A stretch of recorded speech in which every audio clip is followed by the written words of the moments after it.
So thank you so much, Kimenyi, for coming through. No problem. Thank you for having me. Yeah, I really appreciate it. I just met you last weekend, and randomly. the coincidence in it, like just exactly the right person I was looking for. And then you started telling me a lot of stories about biking and how you guys used to roll back in the days. So how has life been been like on the bike as time progressed? Well, I am no longer officially a biker, seeing as I don't ride anymore. But it was quite a journey. I rode for about... I bought my first bike in 2007. 2000. I started working in 2006, September. Don't tell me your first salary went on bike. Kabisa. So I teach music. And at the time, I used to do a lot of home lessons. Okay. So I needed to be able to move from one place to another place quickly. And the only thing that made sense then was a bike. Okay. So that's when I got my first bike in January of 2007. It was a CBR. It was a 1992. Is it a 92 or 89? I think it was a 1989 CBR 250 RR. Okay. Which was coincidentally Blade Dog's first bike. Blade Dog. Blade Dog is Karori, Dr. Karori. Dr. Karori, the Blade Dog racing team. Yes. Okay. So he had sold it a few months before, and then I got it from someone else. Also, So at that time, I had not met any bikers. I didn't know any bikers. So like the bike was not shipped; it was already here. It was already here. It had been Blade Dog's bike for like 2 or 3 years or something. Then he had sold it when he had upgraded to about I think a 900, a CBR 900 or something of the sort. So I got the bike, and then Blade Dog again was the first bike I ever met. We passed each other on the road. So I got the bike, started riding to work, hadn't met any bikers. Then one day I'm just riding on Wakabete Road and we pitana, shwa. And I'm like, yo, that's another biker. And then he's like, yo, that's my bike. Because that used to be his bike. But he didn't know, you didn't know that it was his bike? No, I didn't know it was his bike. Or you got it from a dealer? No, I got it from the guy he sold it to had just packed it. Someone bought it from him and then nikalishindwa story yake, so he just packed it. Oh, okay. Yeah, so randomly one evening we just pitanaed. Then we both turned around, pitanaed again. Then eventually, you are trying to meet? Yes, so now when we passed each other, I turned around, he also went and turned around, and then we passed each other again. So then eventually we stopped and we started talking. So Blade Dog was the first bike I actually met. You ever met? Yes. So did you buy your bike as a necessity or? I had experiences. I had a cousin who had a CBR 250 like 5 years before that when I was still in high school. So I'd ridden it once or twice. So it was something I was kind of into. But at this point, I bought the bike for commuting. Because then again, I had never met other bikers. So it wasn't about... How do I put it? It wasn't about...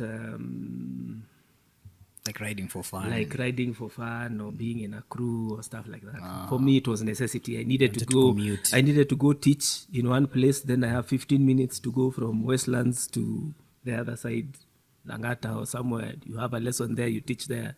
Then you have to shoot over to the other side of Nairobi. And the only way you could do that was on a bike. So for me, my bike was initially for commuting. Okay. Yeah. So then you met Blade Dog. I met Blade Dog, and then now he told me, now he's the one who introduced me to the other bikers. Because bikers, these guys, the original crew used to meet almost every Sunday. At a specific place? Or? Yes, they used to meet at Wh33lz Westlands. Oh, that petrol station has been in existence for the longest time. Yes, actually, now it's been changing Ola. names. Yes, yeah, now it's Ola. Yeah, I see. So that was the place. Every Sunday morning, you'll find bikers there. Were there so many bikers as compared to now? Not originally. Like around 07 when I joined these guys, there were about maybe 9 or 10 guys who were... In the whole country? No. Guys had bikes. Even now, there's a lot of bikes you guys don't see because they're just hidden in the house and just randomly rides. But guys who used to ride like every weekend, as a crew, it was now these guys. Walikuwa najita biker boys. Biker boys. Biker Boys. So this is the original Biker Boys crew. So there are about 9 or 10 guys. And, they're the ones who used to meet every Sunday? Every Sunday. And, Every weekend you will find them on the road together as a crew.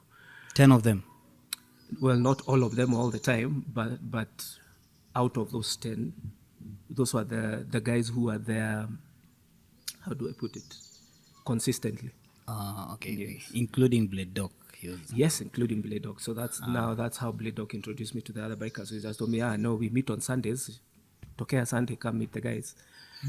And so I Tokea, and the guys were there.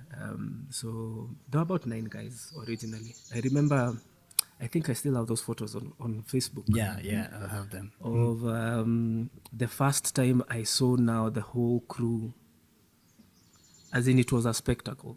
For you? There was even traffic.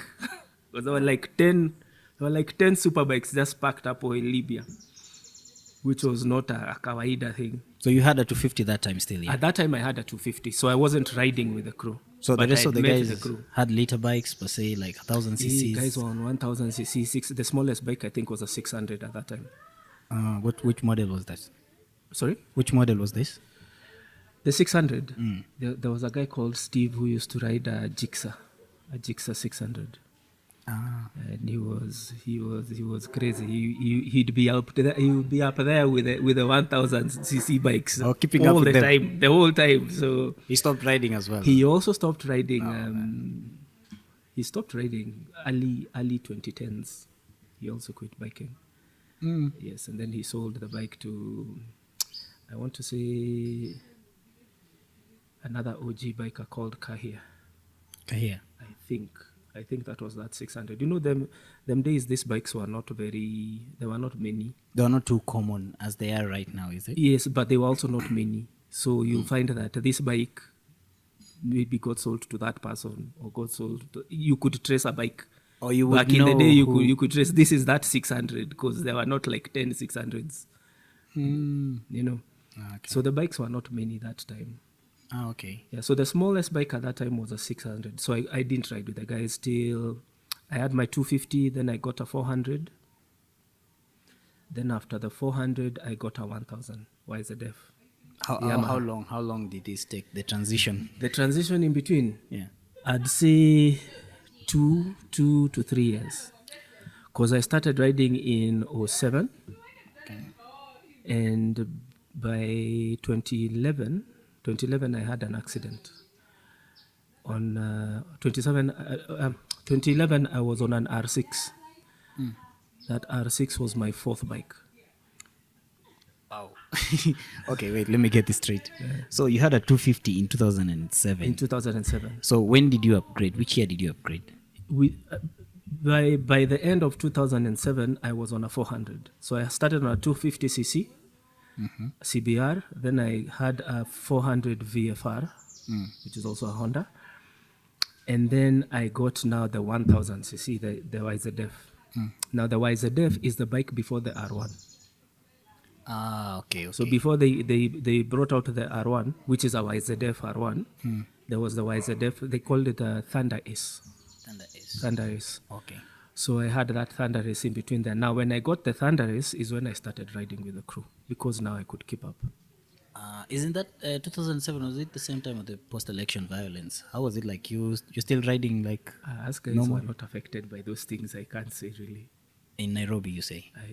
I don't know. And then, our thing was on weekends most of the time, Sundays. And in any case, unaweza jua ile side iko na issues, unyi mnaenda ile side ingine. But people were still moving on the roads. Yeah, we were still riding. Oh, okay. Yeah. And then post-election would have been just a few months anyway. Oh, it didn't last long. It took like 2 months, I think, at most. And then, okay. I don't remember it affecting us per se. So you got there 6, and then now that's when you started riding with the... No, the YZF. The YZF, the 1000. And then after the 1000 is when I got the R6. You moved from 1000 to R6? Yes, but you see, the YZF was not, I don't want to say a super bike per se. It was more of a tourer. Okay. It was not it was not as light and nimble as an R1. It wasn't a bike for lalishing kwa corners and doing stuff like that. Not that It was easy. almost like this, but like a but, V-Strom. but a super bike. Okay. Yes. So it was very top heavy. To haikuwa bike ya kwenda kuride na wasema these guys are 1000cc bikes, but now they see corners, they are gone. That's why you felt like you don't. I was not keeping up, but my bike was too heavy because it's a tourer. It's a bit more comfortable than your normal super bike. Okay. So it was a bike you can do long distances with it. It was almost like think of it like a Hayabusa. Or think of it as the ZX14, the Kawasaki, or the ZX12. It was about that range of the ZX12. But that's too so much see, power super still. bike, it's very powerful, but it's not that nimble. It's not that. It's not forgiving per se. Any. Sorry? It's not that forgiving like It is not forgiving for starters. Si bike ya kufanya hii mambo tulikuwa tunafanya na watu. Ama zenye ulikuwa unataka kufanya. Exactly. So that's why I went from that to a 600. Now the thing about the R6, the R6 and cornering, perfect. I know. They just Inakubaliana kabisa. inakubaliana. It And embraces that the is corners. in fact when I really progressed as a biker, when I got my R6, because now I could keep up with the guys. And the learning curves and all that now Exactly, you are getting the experience leaning kwa proper. corners, stuff like that. It's a quick bike, but on streets obviously 1000cc watakuacha. Straight Lakini- lines. Yes, lakini mahali kona zitaanzia utawafikia, you'll keep up ama hata uwapite. Because that's what the bike is made for. Yeah. Man, that has been a good experience already. definitely, That's in a span of 1 year you've already upgraded. Yes, so in not 1 year per se. Well, to the 1000, I'll say about 3 years. Because I think I got the 1000cc about 2010. Then now I got the R6 around 2010, 2011. Then I had my accident in 2011. I was in Hosi for like a week. What happened on the accident? You know these bikes, man, they make you do crazy things. So my the adrenaline. R6, when I got my R6, it had a crack in the engine block. So it was leaking oil. And it would leak oil onto my rear tire. I already know. But still, you won't catch me. We go Kukariana, you guy. I'm there with those 1Ks. Guys were like, you guy, you're joking, man. So Like the wait, day I you had knew, my, you knew yes, it I had knew. the problem. Yes, I knew. You knew that oil Everybody was knew. leaking on your rear tire, Yes, everybody knew. but you just went anyway. Yeah. Now what will you do? You fix it. What else do you Now do? we had tried to fix it a bunch of times, but it wasn't working. The crack was it's like the chain had katikad at some point when someone was riding, and then the chain had hit the block somewhere. So now there was a crack. Now that is why it was leaking. Si mahali ungefikia uchome. That Then needed a kuchoma. serious. It just needed a new engine. Okay. And I had ordered, in fact, a new engine with another biker called Ralph Ngoge, who eventually bought that bike from me after my accident. And I think he still has that R6. Okay. So now this morning, I was just going to work. I was not doing anything crazy, so I was not even paying attention on the road. And then it happened to be drizzling. All the two conditions just came together that one morning. Plus the oil. Yes, there is oil on the tire. It's drizzling a bit. It's wet like this. And then I'm not going fast, so I'm not really paying attention. I was just riding to work. So I was very chill. In fact, I didn't know I was falling till I was chini. So what happened is there's this car S corner on Lower Kabete Road, just before the post office. Okay. Hiyo Yeah, post I office can see maliko. it. Unaona hiyo? Hiyo inaitwa Kimenyi's corner. Nilijipata huko kwa fence za watu bwana. But then this thing, let me tell you something. I've had this story a lot. Like, so it's something that's still in existence. So when a biker goes down somewhere, That corner, wherever they go down, is named after them. I've had that a lot of times, Oh, and, yes. and I'm always Oh, like, yes. why? You know, if anything, like you said, back in the day, we didn't have these GoPros, we didn't have all these things you guys have now. So, you know, if I see something on YouTube and someone goes down, I know, okay, that corner, even me when I'm riding around there, I should be careful. But now, Back in our days, the easiest way to convey that message of, It's that by is a black rebranding the spot. road, Exactly. giving it a name. You just give it a name. So you knew all the corners. You knew everybody who had a corner somewhere. And you knew to be careful, especially avoid. the level of, there are some bikers who just don't fall everywhere. Ukisikia kona kuna watu fulani, ungesikia kona fulani imeangusha mtu fulani, unaogopa hiyo kona. 'Cause yeye ni pro. Yeah, exactly. He's not the falling type. Exactly. There are some guys who just don't fall everywhere. So like me that day, it was just bad luck. I was just going to work. So I figured the corner. I think I leaned too much and I was not going fast enough to sustain my lean. Okay, yeah. So my bike just... So you went down. Yeah. Okay. And then I wasn't even going fast. So I tried to stop myself, which then made me start rolling. Man, that's Which is crazy. when I broke my arm. So yeah, it wasn't even at a bad accident. That's bad. And with bikers, as long as it gets you to the hospital and you get admitted for a week, I don't know. That's No, crazy. I think my being admitted, it was more of this year as I'm a hospitali. Oh, they were insisting. Tukula my insurance money. Okay, did they do some operation? I did. I had an operation. You had a fracture. They record. Yeah, I broke this arm over here. So you have metal plates. They put a titanium rod inside. Then they put a screw here and a screw here. Is it permanent or it is removed already? It was supposed to be removed, but it's been too many years now. I don't think I'll remove it. You're okay with it? Nilizoea. Like, does it affect you currently in your day-to-day activities? It affects my movement. Like I said, I'm a musician, so there's things I can't do anymore in terms of some of the instruments I play just because of my arm. But when you imagine uende utolewe hiyo kitu na vile wameiweka, it's another whole process. Physiotherapy nini like hakuna haja. That's like another 6 months of not doing anything. Yes, it will be crazy. Though like me, I didn't even stay 6 months. I went down on my R6 around July. 2 or 3 months later, because initially I'd messed my nerves, so I couldn't move my fingers. So I honestly thought I was done with biking. Which is why I sold my R6. I sold it to Ralph, who I had ordered an engine with. Lakini sikuwa nimemaliza kulipia hiyo engine. So nikamwambia hata badala nimaliza kulipia hiyo engine, sichukue tu hii bike uniongeze pesa kidogo. Uchukue bike uende ufunge hiyo engine mpya. The engine was already landing in you. Oh, that was a good trading. Yes. But now, immediately I did that, like a month or so, I started being able to move my fingers again. So I was like, oh, wait a minute. Wait a minute. At this time, I'm still in a sling. Juu hata haijashikana. But once the fingers started moving, I was like, okay. Maybe there's a chance. It just so happened there was an R1, a 2007 R1 that was being sold somewhere that had been crashed. It's like that was meant for you. Now, me, I thought, I'll just buy this R1 since it's crashed anyway. I'll pack it here because I'm getting it cheap. I just pack it here. Mukono ikipona in about a year, I'll fix the bike. Then I'll have a bike and I'll be back. But now I bought the bike. And then it came with a box of all the parts that had been messed. So I bought the bike, came home, funganisha the whole thing. I'm still in a sling. I fungaed the whole thing, the bike grew mad.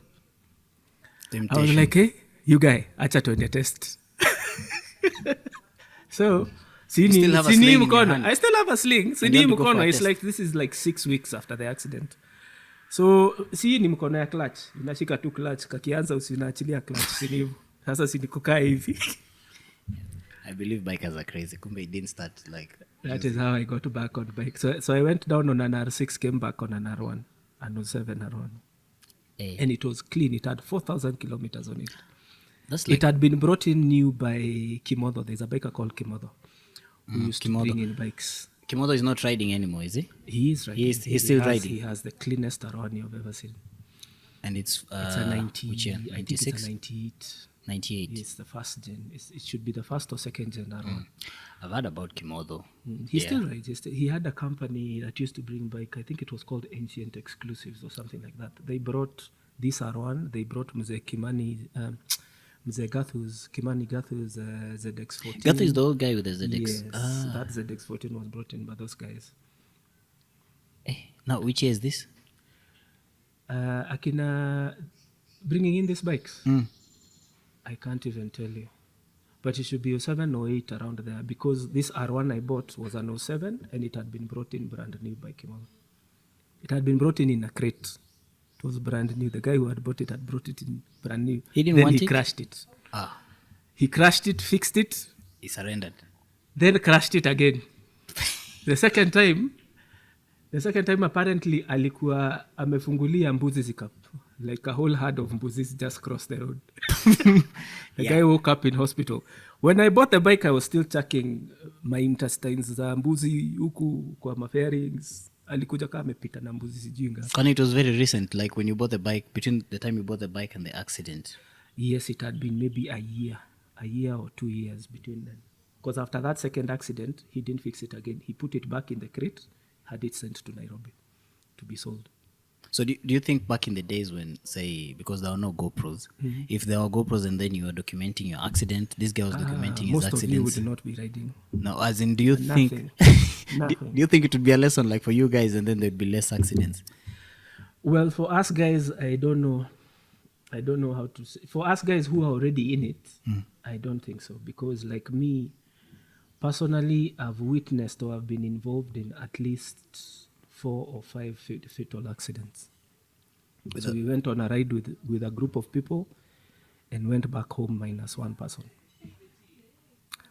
And we didn't stop riding. Where were you going? You know, us guys used to do proper rides, not this to ninis you guys do. You guys get to think you say you've ridden. Hey, guy, that's riding, Nothing. bana. You know from Nothing. from Us Ghana guys to would Thika leave is far. here in the morning. We'd leave here. There's a time we almost went to Kisumu and came back On a Sunday, on a Sunday. early morning, like what time? Yes, around 8, 9, you leave. We used to do a lot of Nairobi, Machakos, Wote, Makindu back. And Monday you're supposed to be at work. My friend, hiyo bike ukipaka uiguzi tena. Uiguzi tena paka next week. And now like for me who is commuting on the bike after that, you can imagine how crazy it was. Wait, so you still used to commute on the I still used R1? to commute, yes.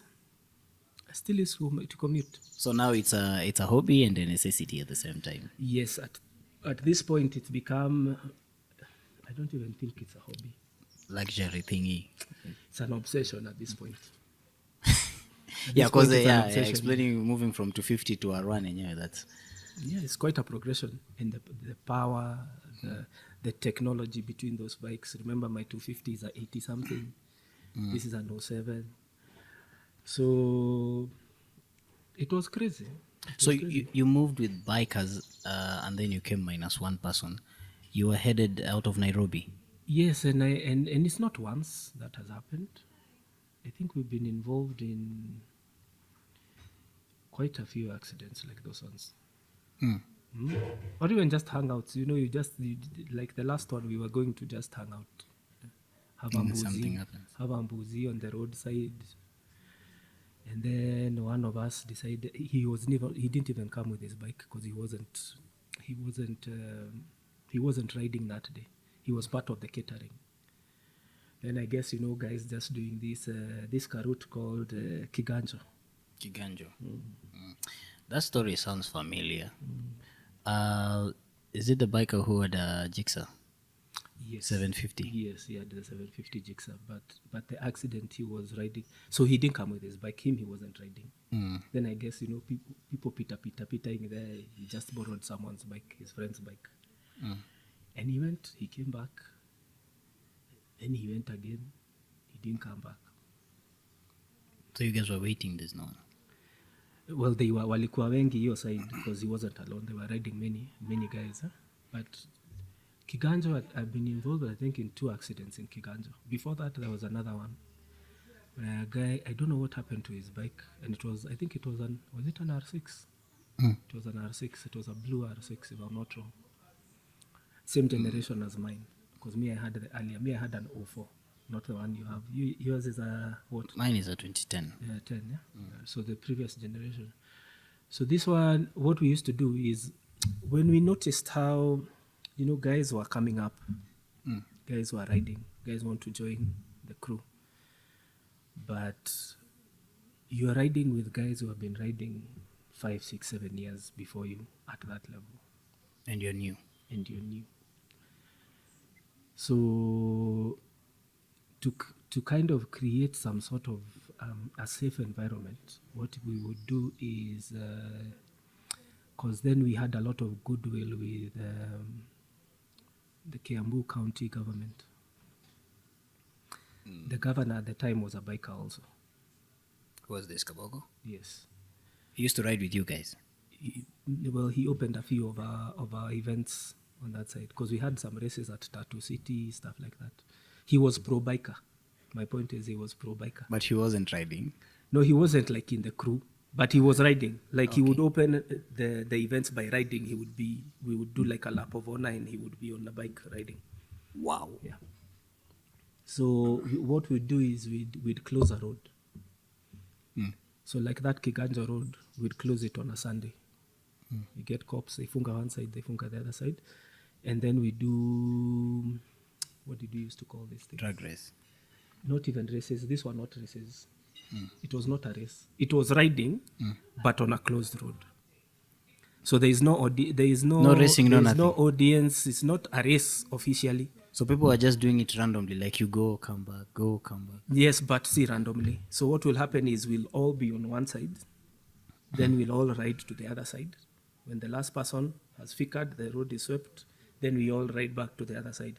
So there is no chance of colliding or meeting in the middle of whatever our corner, and there is no other traffic. I'm forgetting what we used to call those days, because it wasn't racing, and it wasn't really, I don't want to call them track days because it wasn't a track. And that was courtesy of the governor. Like he used to make the arrangements. No, we'd talk to people, watu wamewaona na governor, so hata mkipiga simu museme, hey, you guys are connected. We'd like exactly, we are kind of connected, or a few of us were connected, so they could make those calls. So this one time we go, we all ride, we come back to the Thika Road side of Kiganjo. Then once now everyone is on this side, now we are going back to the other side. So now we go back to the other side. So the first 5 of us have figured. So you have like the finish line, then you have like a kilometer, you go, you turn na uko, then you all wait to uko, like a kilometer after the finish line. So you guys are very far anyway from the finish line, at which point then people will start slowing down and stuff because you finished anyway. Yeah. So we go, the first 5 of us, we turn around, and everybody else comes and turns around. But the very last guy, I don't know what happened to his bike. I don't know if he lost his brakes. I don't know if his throttle got stuck. I've never understood what happened.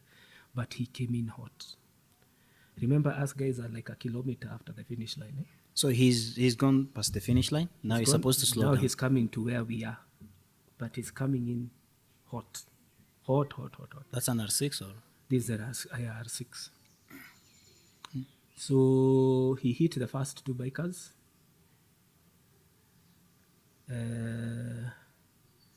He hit the third one. The third one broke his legs. At this point, nalianza kuwagongea mbali. Kama like 50 meters from here is when he hit the first 2 guys. So at this point, he's off his bike. Now his bike is the one now that is coming. So he hits the third guy, breaks his legs. Then at this point, I'm thinking, accident has happened. So I'm actually nimesimamisha bike yangu. I'm getting off my bike. I'm putting my stand down to get off my bike to go and help people. Kumbe that bike is still coming. He comes and gongas the guy who was in front of me. Then it comes and sweeps my bike from under my feet. So I do a somersault because now it pulls my bike with my handles like those. And then while it's doing that, it explodes. Wait, the bike explodes. That bike now.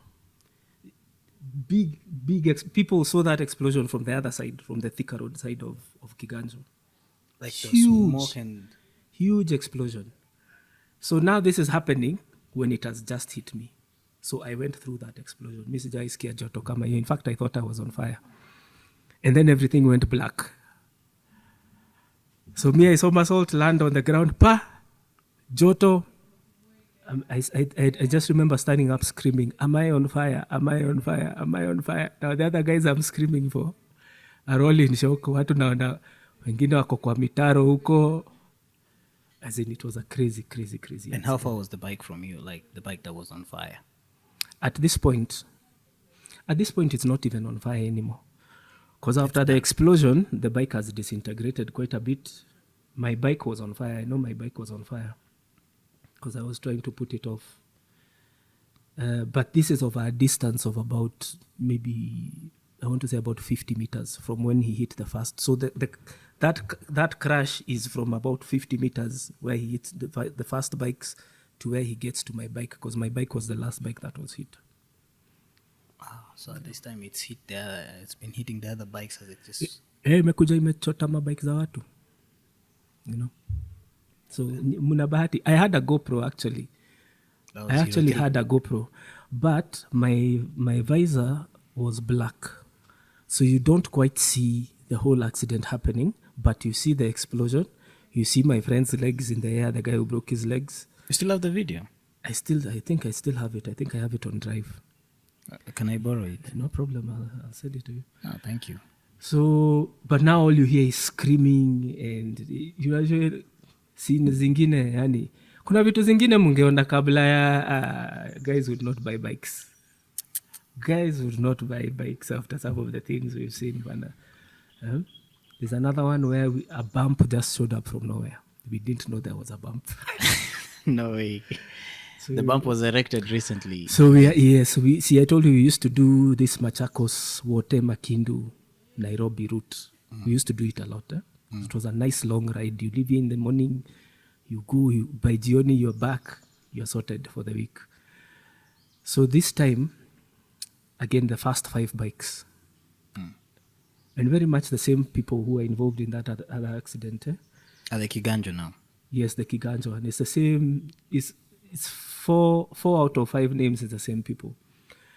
So this time, there's this stretch. Just before you turn, after Wote, there's a straight one. And then there's a right turn, and then now you go to Makindu. But now that stretch before now that corner to Makindu, there was a bump that we had not left there the last time we were there. How long ago was this? I don't even think it had been 3 or 4 months, because we used to do that route a lot. This bump, iko mahali kuna bridge, so kuna ma railings, alafu bump, alafu kuna mti. Saa mti ile shadow yake, ile imecast, hauoni bump. Now the first 2 guys, who are also the first 2 guys in the Kiganjo ride, the first 2 guys, one is on a Jigsaw, a 600 I believe, and this other one is on an S1K. Now S1K ikona ABS, ikona nini na nini na nini. When they saw the bump, the guy with the ABS, with the S1K, he was able to stop. The guy with the Jigsaw itasimama. So, and you can imagine it's a straight. It's a straight, like it's a long straight. We're talking maybe 10 kilometers or so. It's those streets where you maliza. You're looking at your speedo cannot go any more than that. And there is 5 of you, you're like, the first 2 guys were a bit ahead. They were like maybe about 50 meters ahead of us. How long would you say that stretch was? It was a long straight, bana. It's those ones where you have to go fuel. After that, when you fika Makindu, you guys are all on empty. It's straight road. It's a straight, it's a proper straight. So you fungua kabisa. So we just see, me I just saw dust in front. So the first 2 bikers, the guy goes down. One of the 2 bikers, the guy on the 600 goes down. So there's just dust everywhere.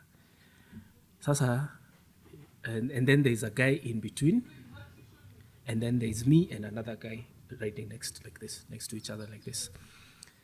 Then dust. So sasa ni kujaribu ku slow down. So we all shake our brakes. Of course, there's a bump coming up.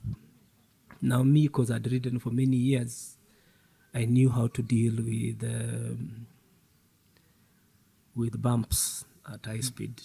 Which year is this now? I want to say maybe 15.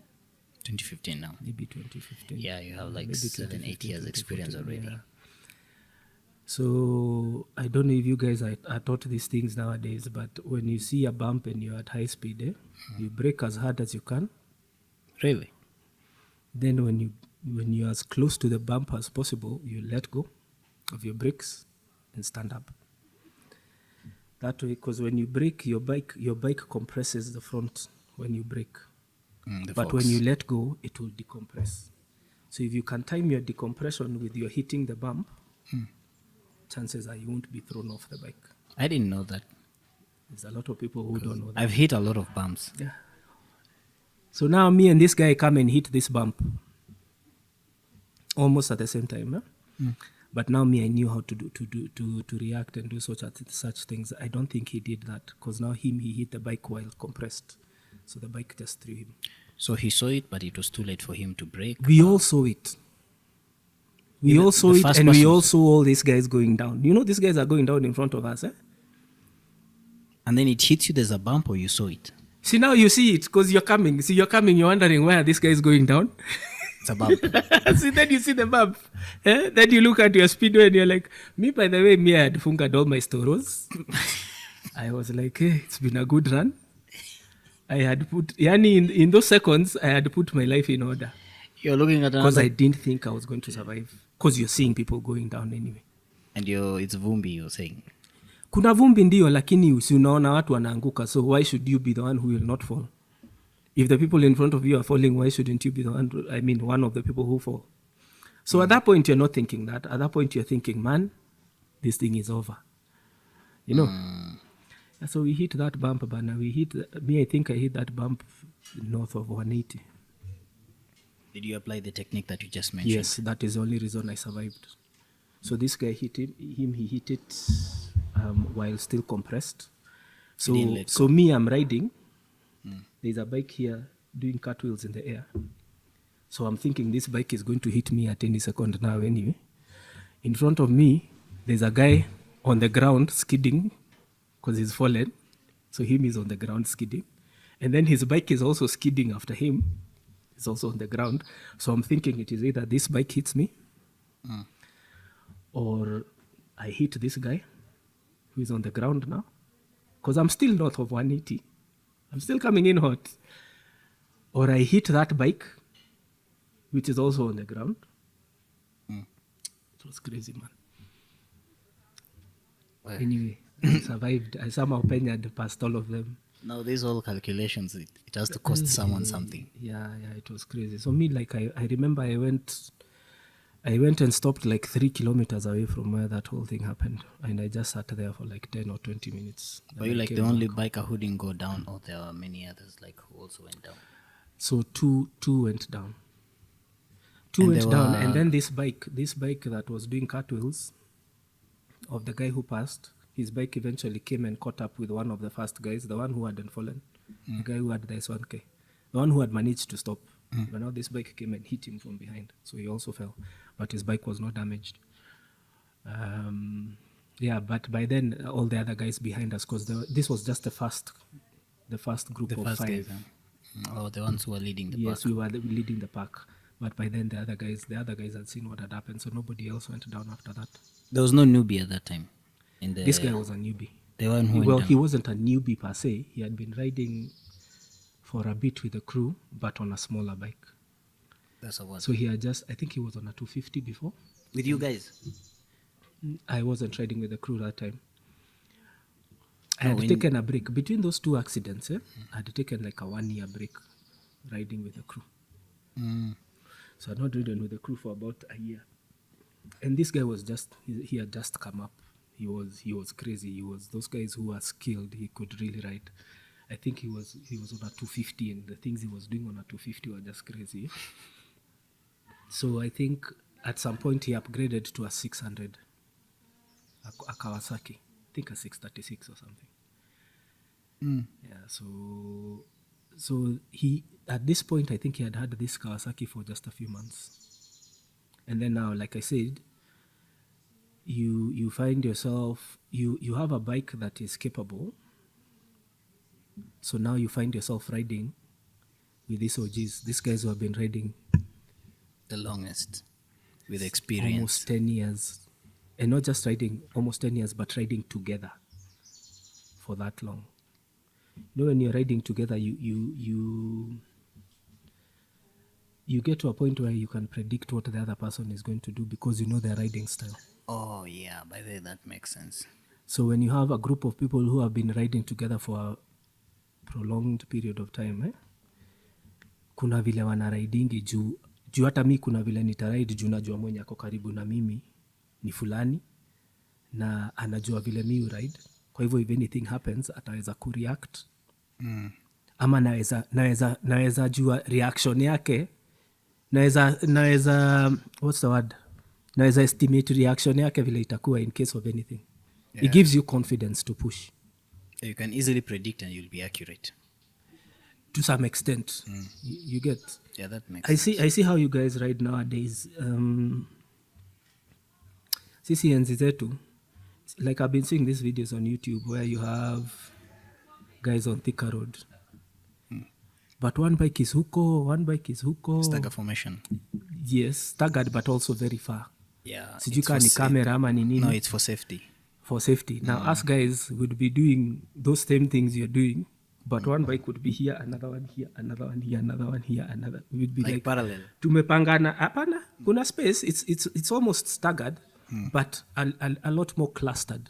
Okay. A lot more together than what you guys are doing now.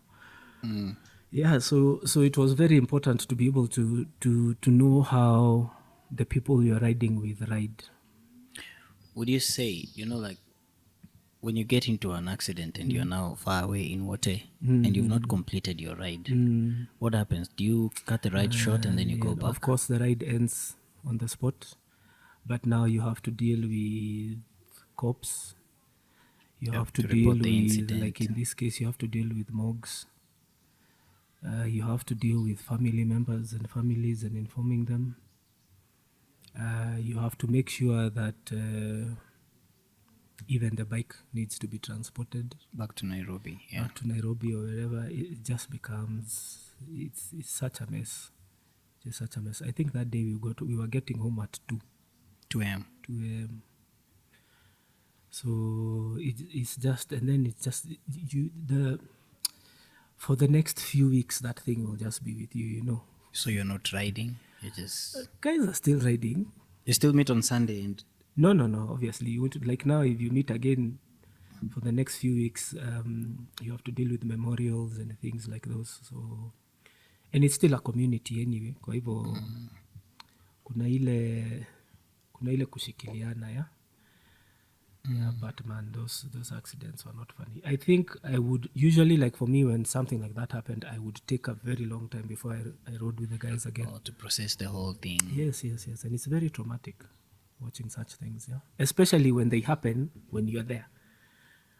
You're watching it like me in my head. I was thinking, sometimes I think how many times I almost died within those 60 or so seconds of this whole thing happening. Between us hitting the bump and stopping, eventually stopping, and the whole thing just coming to an end. If you imagine how many times I almost died, my friend, you will pack that bike. You will pack that bike. I'm imagining if you will pack that bike. Yeah. But then at the end of the day, there's a community that you will miss because those are your friends. This is the thing you've been doing for years. Every Saturday, every Sunday, these are the people you're hanging out with every Saturday, every Sunday, and this is what you do every Saturday, every Sunday. So you find yourself eventually working up the courage to get back on the bike because us guys don't meet and sit down and drink. You ride. We ride. And that's our community. And the only way you can now reconnect with this community is if you get back on your bike. Wow. So eventually you will get back on the bike. And this it's getting to a point where you just understand that these things happen and some of them are just beyond you. Yeah, but I feel like it's a good thing we didn't have this technology you guys have now, because Should have discouraged the new guys right now. you know, right now it's in my head. I can replay those scenes in my head. But you can imagine being able to actually watch those things happen again, man. But the numbers kept going. Say when a biker, for example, a biker dies, there's always another biker who's coming up. So there Yes, used to and be at guys some who are point, interested. it just blew up. And then there were many bikers all my of a sudden. God, I don't know what happened at some point, guys. Which just year said- do you think this is like? Okay, I so want let to me just say- ask you this way. You know, back when you're starting, you're telling me that you are like 9, 10, yeah? And then at that time, you used to ride far away still, yeah? On Yeah, Sundays. we'd go distances. And then all of a sudden, one day, the number just decides to increase. And then now people are now doing a lot of group rides, like say now 20 instead of 10, and then it gets to 30. Like right now, I'm sure we have in the group that I'm in, we are 300 group of bikers. Then that means I'm assuming there are 300 guys who are riding bikes, right? Yes. So in which year do you think it blew up and it got like crazy to a point that now it's crazy to a point you find now? It's hard to tell, but I can tell you after we did the races, when we started doing the races, Drag race now and not even the drag race. The drag race is, I think the drag race is after the crew has split up. So out of the crew is where the Superbike Association was formed. Superbike Association. I've never heard of that. You have never heard of the Superbike Association? That was in That is very sad that you say. Which That year is was this? extremely sad because you are a superbiker. And that just goes to show. It goes to show how things have gone south, if you ask me. Because the Superbike Association was supposed to be an umbrella body for all superbikers. that was back in 2015 or The Superbike Association, I want to say 2013-ish, around there, because we did our first race 2013, 2012, 2014, around there is when we started doing those races. I'm not really sure of the years, because we did the first race, I think we did Tattoo City. Was the first one? No, Tattoo City was not the first one.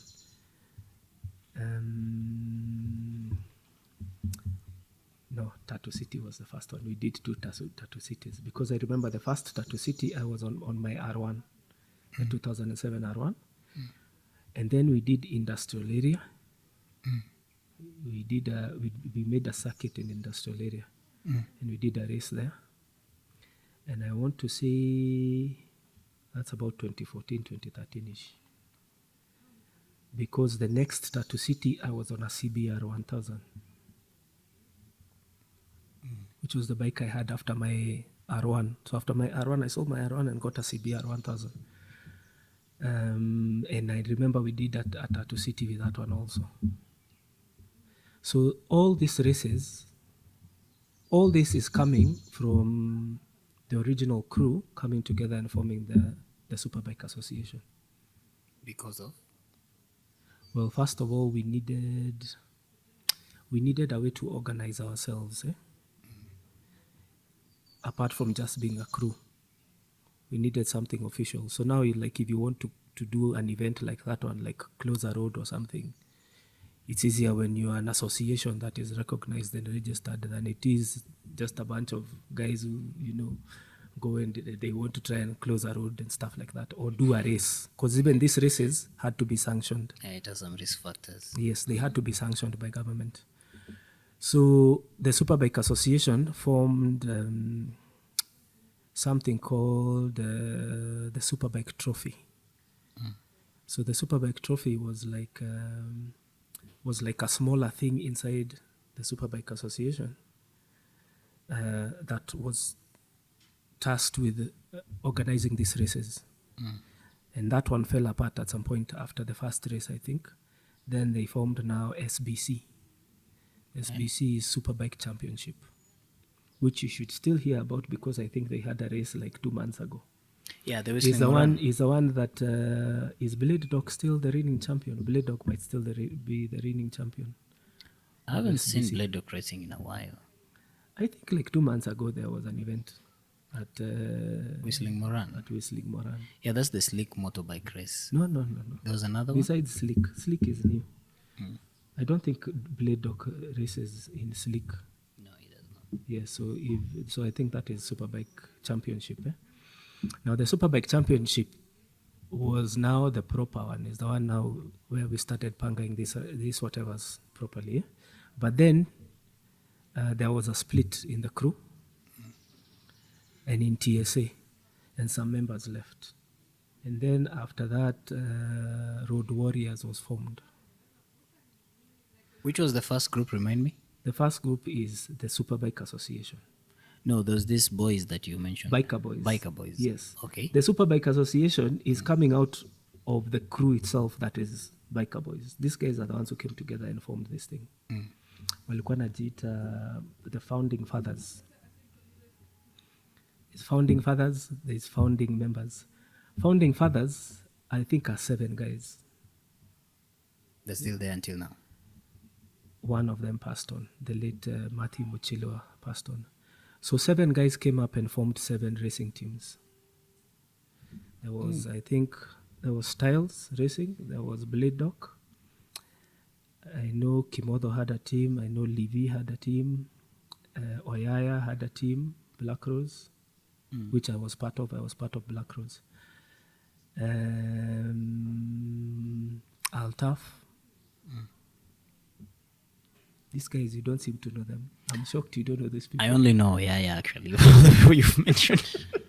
It is crazy, man. It is crazy. And these guys, and this is why it is sad, the whole point of the Founding Fathers was people who would not only be there to mentor younger bikers, but also be there to resolve disputes and things like those.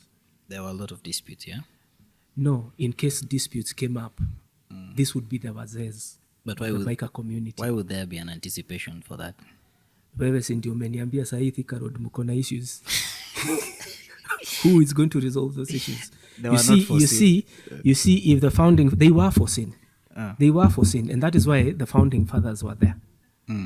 Because these were people who are much older, who would be able now to sit you guys down and tell you off if you need to be told off or advise you. And someone would listen. Of course you will listen. Why would you not listen if guys called you, especially if you are part of the Superbike Association, which everyone, honestly, the whole point of the Superbike Association was an umbrella body for all superbikers.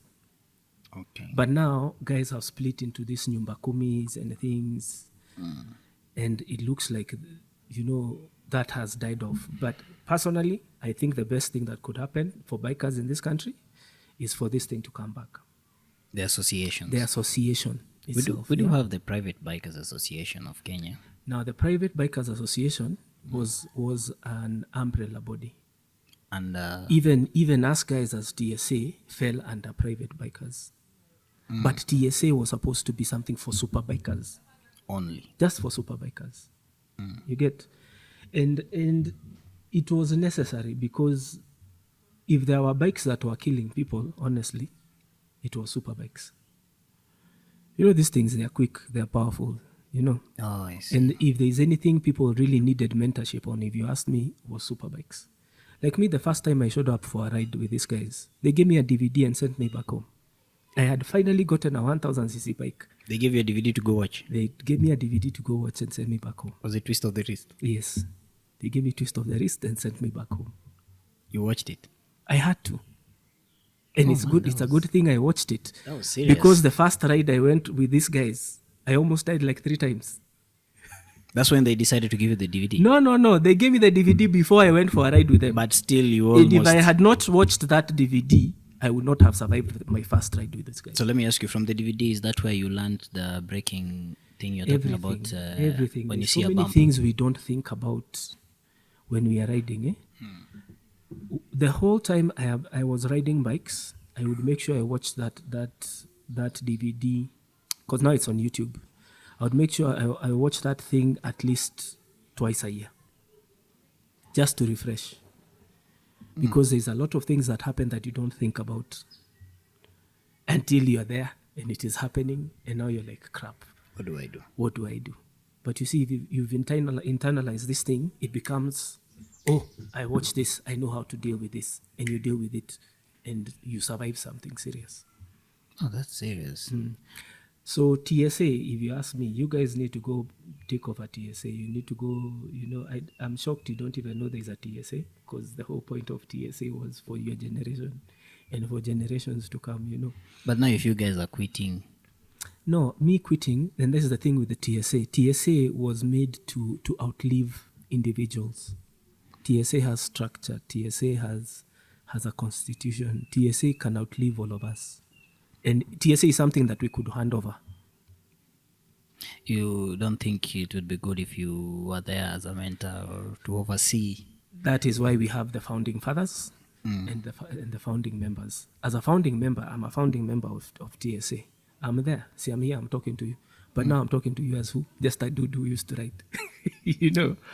That's where I'm disagreeing. Like, that's why I feel like maybe you should come back and be an active member, but doing a different role. Over TSA that you don't even know about, and you guys are the ones on superbikes on the road today. But because you left, you see now, who no. Who did you hand it over to? My leaving, I was not even an official of TSA. I was But just a you member. were a founding member. I was a founding member of TSA. I was not an official. So who did they leave it to anyway? I think, so originally, the original chairman of TSA was DJ Styles. And then when his term ended, it was Dr. Karori, Blade Doc. Blade Doc. And then when his term ended, I believe right now is, I don't know if he's still engineer who is whatever. Is the guy I sold my R1 to. I don't know if he's still the chair. I'm not sure. I haven't kept up with, because I sold my last bike. I sold my last super bike in 2018 or 2019.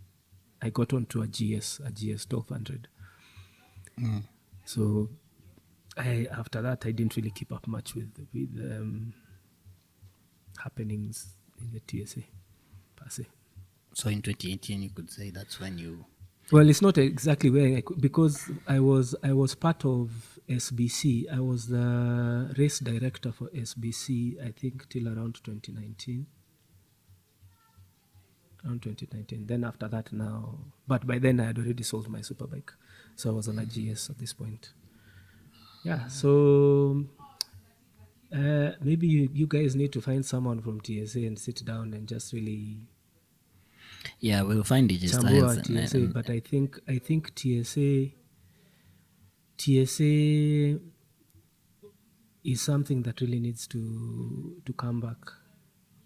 Yeah, it's and of I'm saying come importance. back because if you don't know about it, then that's very sad. It means it has not been very active. So TSA is the one that was organizing all these races, including SBC, which is the one where so SBC operates under TSA. Superbike Championship, SBC, operates under the Superbike Association. Oh. Yeah. And the reason why I guess you guys don't even know about SBC. It's because of what? Yeah, and these things, we formed these things because we wanted to get bikers off the road. Off the road, what do you mean? Off the road in terms of these things that guys are doing on Thika Road, and us guys, when us guys were doing those things, hakukuwa na magari mingi hivi kwa barabara. Us guys were relatively much safer than you guys are now, I feel. Even border borders were not so many. It was not as bad. They were there, but it was not as bad. Oh, man. Yeah. So this, like now, if we wanted to push for a racetrack, A proper one. how would your generation go about it?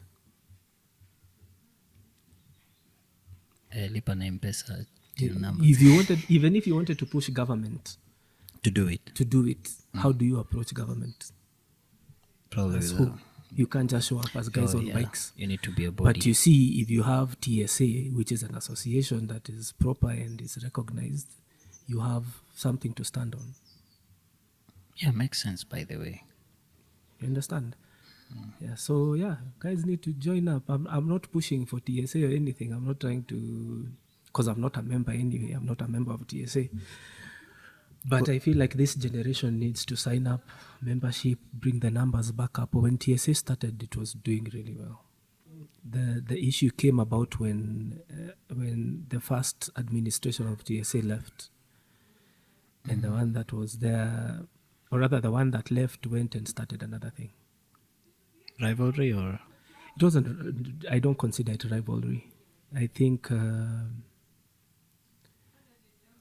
if I can be honest, I feel like there was a new generation of bikers that had come up that felt they were not being listened to by TSA at that point.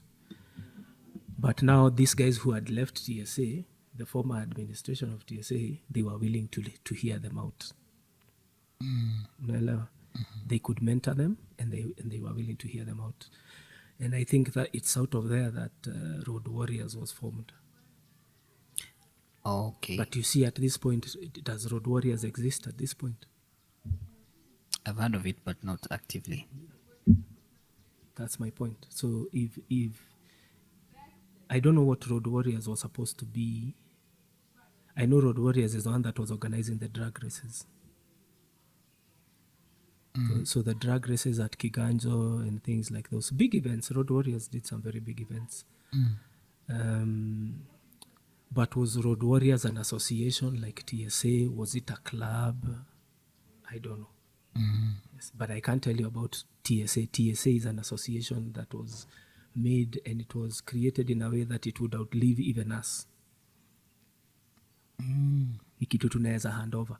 Sasa kasa mkisema you want to push for something as bikers, I feel it's much easier to do so as members of TSA and as TSA than as Nyumba Kumis. I thought PBAK does all, stand for all that. Yes, but PBAK is not really focused on superbikers, is it? It's mostly private bikers in general. Yes, which is everyone, including Vistrom, GS. Exactly. So that is not really, I mean, these guys are not looking for a racetrack. Yeah, they don't want to. They can go anywhere. It's not a track This bike can go anywhere. He can go panda this my hills over here and have his fun. But where are you going to take your superbike if you want to push? Yeah, but now guys are ending up on the highways. You see my point? Yeah, I actually see your point now. Maybe we should try do a follow-up to push on that and see. Yes, but how do you follow up? Personally, I think pursue TSA. Find out what's going on with TSA. Who should we ask? I'll try get you the number of the chairman. The current chairman. The current chairman. I think he's the current chairman. I'm not very sure. But I'll try and get you his number. I think there's a need for that. There's a need for that because if I can be very honest and hopefully not start any controversies, I feel like it was going to happen anyway. What? That even Road Warriors itself eventually would fizzle out. Because I feel like Road Warriors did not have the structure that TSA had. TSA has structure. There's a chairman, there's a secretary, there's a who, there's a who, there's a who. And all these are elected people, and after a particular term, they leave. And leave the space for someone else. And they leave the space for someone else. So I don't feel like Road Warriors had that kind of a structure. But now out of Road Warriors, I'm guessing is where Slick has come. Slick Racing. Yes. Ah. And I think the only races I've seen recently were from Slick.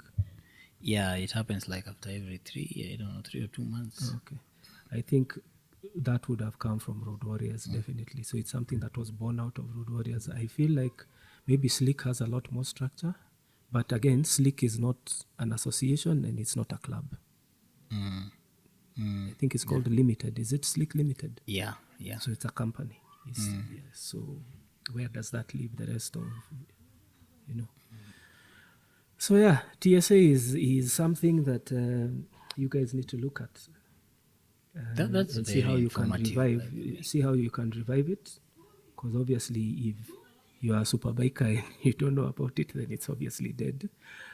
But it can be revived, and it can serve the superbike community a lot better than these small cliques that are forming. Yeah. But it's just my thoughts. Me see bikers as I nearly retire. But it's a very good thought. It's very informative. I'm actually thinking about it. Back in the days, did you guys try to push for a truck? I think the plan was, first of all, we show that we have capacity.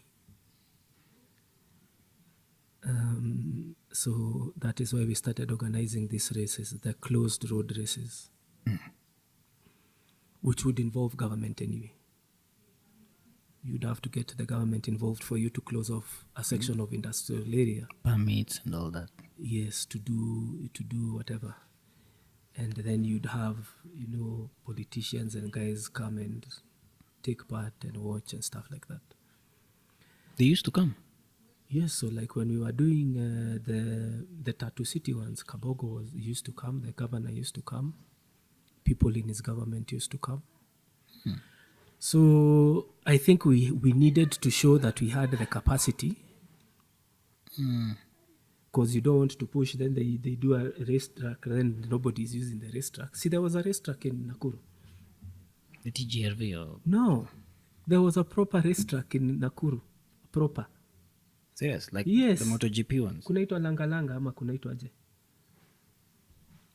I know Lunga. I don't know Langa. Is it Lungalunga or Langalanga? I'm not sure. It's Lungalunga.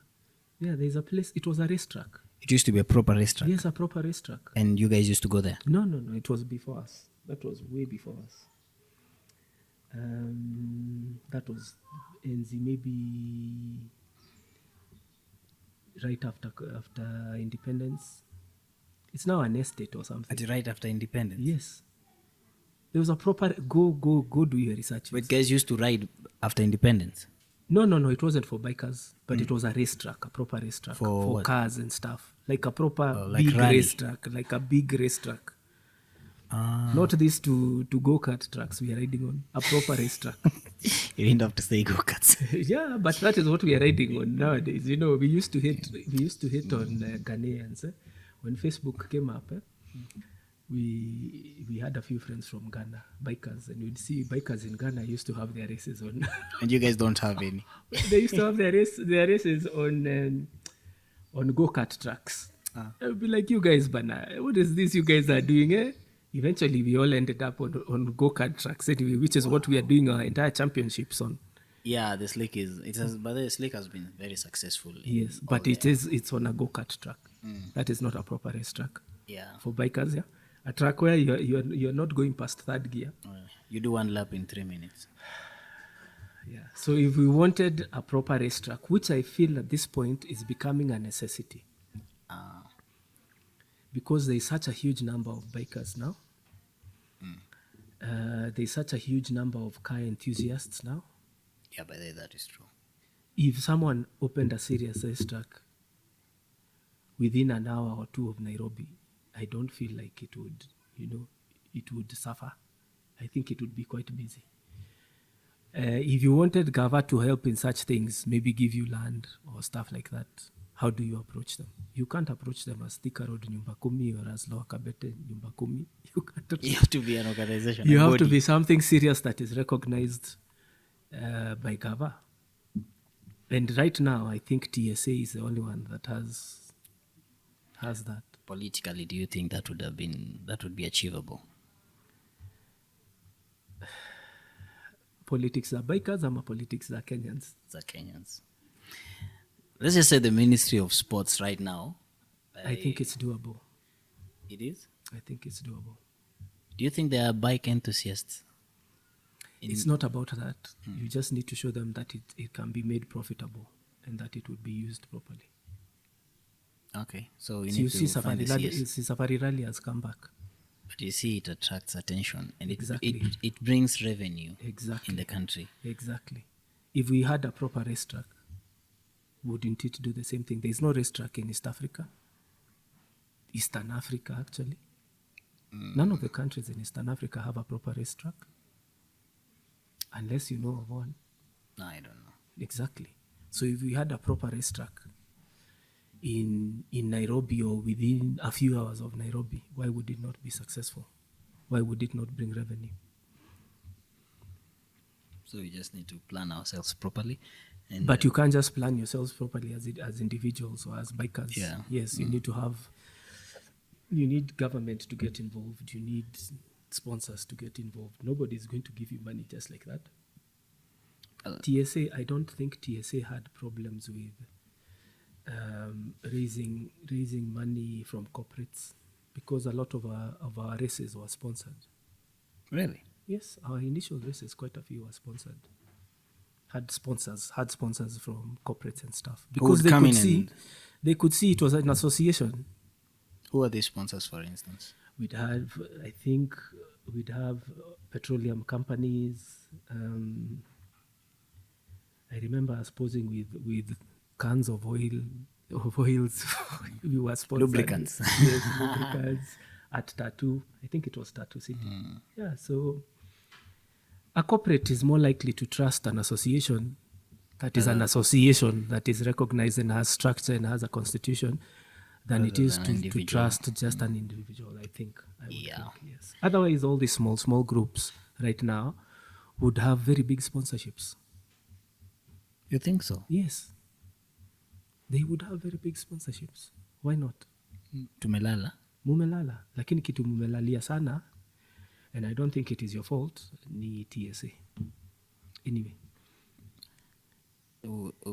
Nimesifu TSA sana. Uko sure kuna mtu alikata kuhand over ama? TSA? Yeah. No, TSA right now has had at least 3 chairmen. Who's the current chairman? I'm curious. I'm not sure if it's Nick. There's an engineer called Nicholas Duiga. So Kimenyi, let me ask you, when you hung your boots, like everything bike related, you don't even attend the slick racings, or you don't even follow up on the politics of bikes and everything? I don't. And for me, I think it was very personal. I think when the whole split happened and the crew seemed to go in different directions, those were my only friends. So like, personally, I'm an introvert. I'm also very antisocial. And that is why biking for me was wonderful, because we'll meet, we'll sit here, we'll talk for 10 minutes. Then everybody will wear the helmet. They'll be on their own bike. We will ride the whole day. We'll stop maybe 3 or 4 times to talk for 5 minutes to 10 minutes, eat something, get on you. It was a very conducive environment for an introvert, because I didn't really there wasn't much interaction. No engagements. And I feel like most of us were kind of like that. And that is what we enjoyed. We enjoyed the solitude. Yeah, I totally get. But solitude within a community. You're with people, you're with your 10 guys, you're riding, but it's you and your mind and your thoughts and your therapy, because your bike is your therapy, you know. So when that split happened, basically for me it's like I lost my friends. Is it because, like you mentioned, guys started going different directions? Yes, guys went different directions. There was a bit of politics here and there. People who are, remember, these are guys who you spend 5-6 years every weekend with. I've been riding with these guys since maybe 2009 when I got my 1000, 08 or 09 when I got my 1000. And I rode with them till maybe 2012, 2013, 14. So these were the only friends I had at this point. So you know, when that split happened, man. So we should now who do you hang out with? Who do you talk to? And then me, I'm very, I won't say I'm neutral. I was not neutral per se, because I took a stand in as far as remaining in TSA. I chose to remain in TSA. As a member, yeah? As a member of TSA. Mostly because I believed TSA had structure, and TSA was going to outlive even those splits. TSA would outlive even our friendships, because TSA was formed. These guys are very clever, eh? You know, these guys are ni watu wanajua, they knew what they were doing when they created TSA. Yeah. If I'm making sense, I don't know if I'm making sense. It was haikuwa kitu haphazard. The main idea behind it. Yes, the whole thing, the way it's structured, you know. So me, I chose to stay with TSA, and in the process, I feel like I lost my friends who went to the other side. And then now, while I was in TSA, I stayed in TSA for a bit, but also when I became the race director, I started feeling like there was a bit of conflict between me and the management, or the then management of TSA. So eventually, even that friendship on the TSA side, I felt like fizzled out. So eventually, mi niliachwa tu peke yangu na ride, which is why I even sold my superbike, because now, at that point, superbike, I felt like you'd enjoy it in that group, riding in a crew, riding with your friends. That was the fun of the superbike, yeah. But now when I got my GS, I'd wake up in the morning and decide I'm going to Malindi, and by 2 I'm in Malindi, and I'm just there and I'm alone and I'm chill and I'm good. And you're okay? Yes, I felt like the GS was more a bike of me as an individual. It wasn't dependent on a crew. Would you say it was an attachment? To the bike or to the crew? To the crew. Because you changed your bike and everything changed as well. Yes, definitely. So the sports bike, the super bike has an influence. Well, it definitely did, in terms of it influenced who my friends were. It influenced my life. There's a lot of things I didn't, like I didn't drink. I didn't drink. I got my first bike when I was 21, 22. Yeah.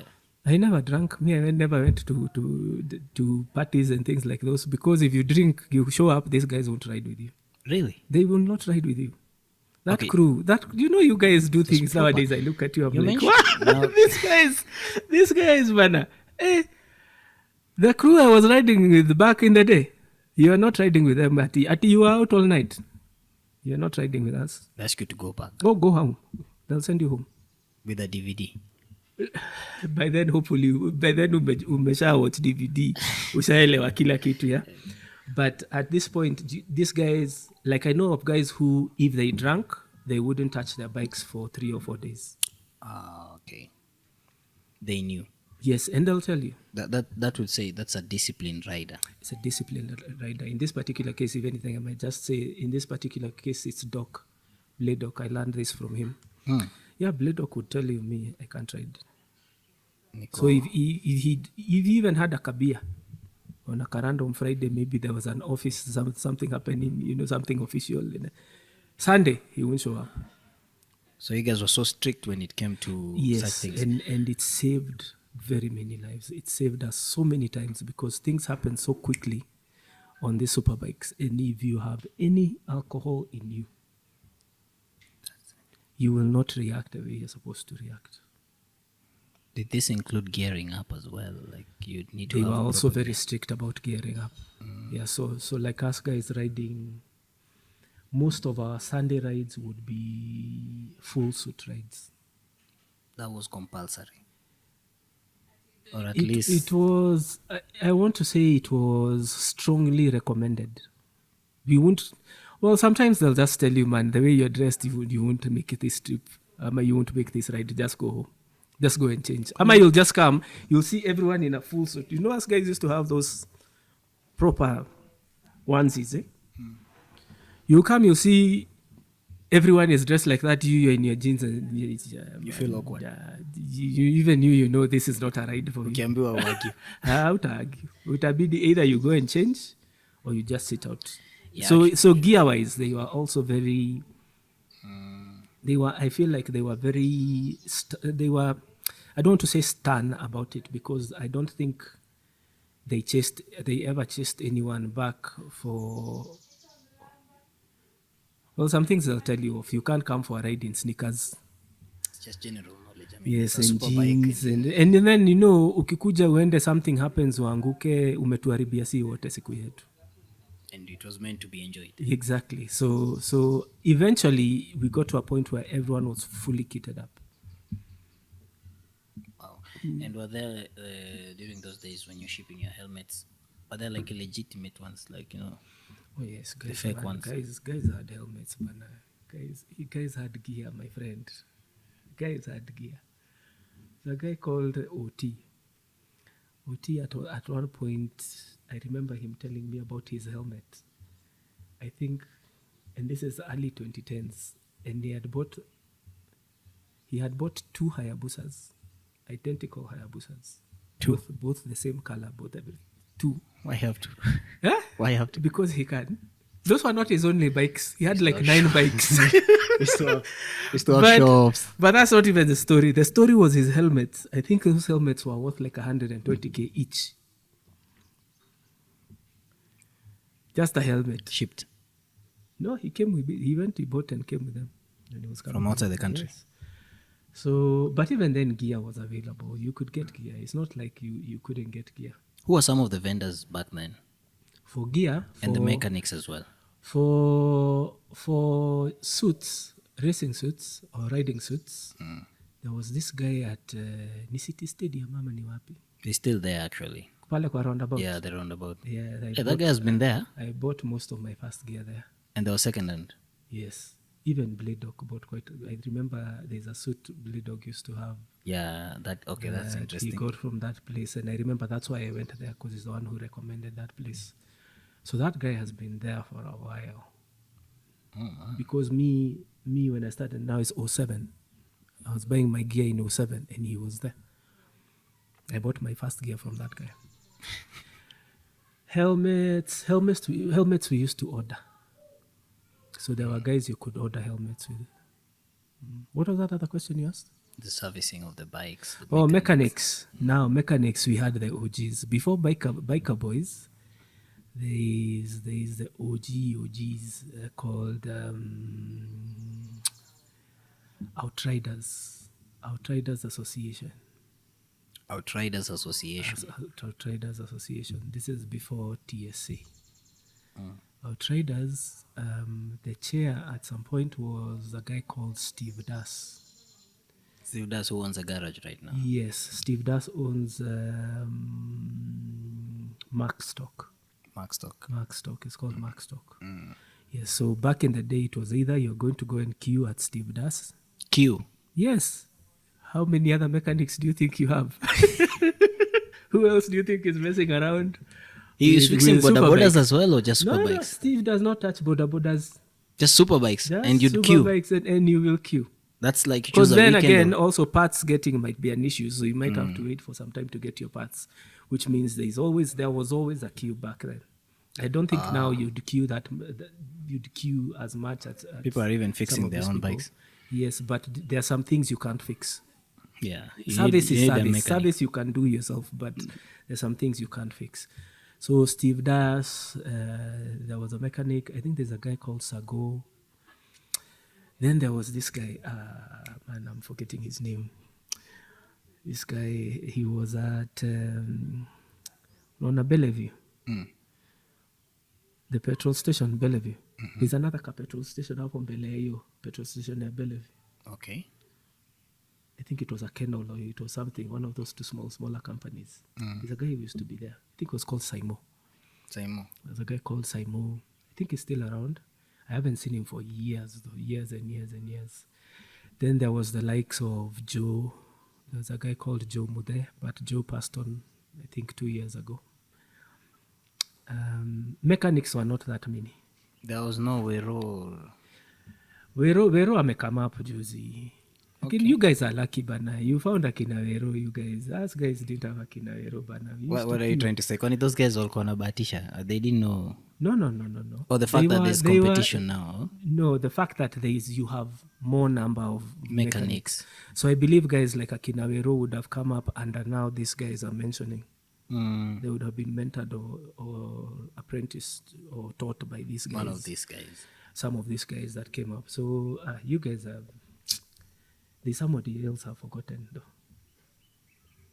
So us guys didn't have we didn't have like 50 people ati unaenda unatengenezewa bike unakataa kulipa unaenda kwa mtu ukikataa kulipa you're done. Hata hiyo kutengenezea bike tena. isiwahi haribika tena, sababu hautawahi enda kwa mtu mwingine ya kufiksia hiyo bike Hata huyo mtu ako tena, hakuna. there's Yes, no we that had person. very few good mechanics who really knew their stuff. What about female bikers? There are no female bikers. Now, female bikers, when we did our first race, not our first race, when we did one of those tattoo races, there was one female biker in the race. Then after that, I feel like she inspired quite a few. Who was this? Her name was Serun. Serun. Yes. And then after that came up quite a few bikers. There's another one I'm forgetting. Who came up after Serun? Who used to ride with us? She used to ride a 750, a Jigsaw 750. Wow. But that is now like the second person. Then another one who had a 600 Kawasaki. And then after that, now I guess women discovered they can ride bikes because they just came up now. It only took one to encourage the rest, yeah? For the races, yes. Oh, I the think there were races. still women who are riding, but not at the races and not on superbikes. Not superbikes. Right now we have a few. Oh, now there must be quite a few. Though I've not seen anyone on an actual superbike. We Is there do. any? Yeah, we do have. 600s upwards. Yeah, 600, 636. We have a few. Really? Hmm?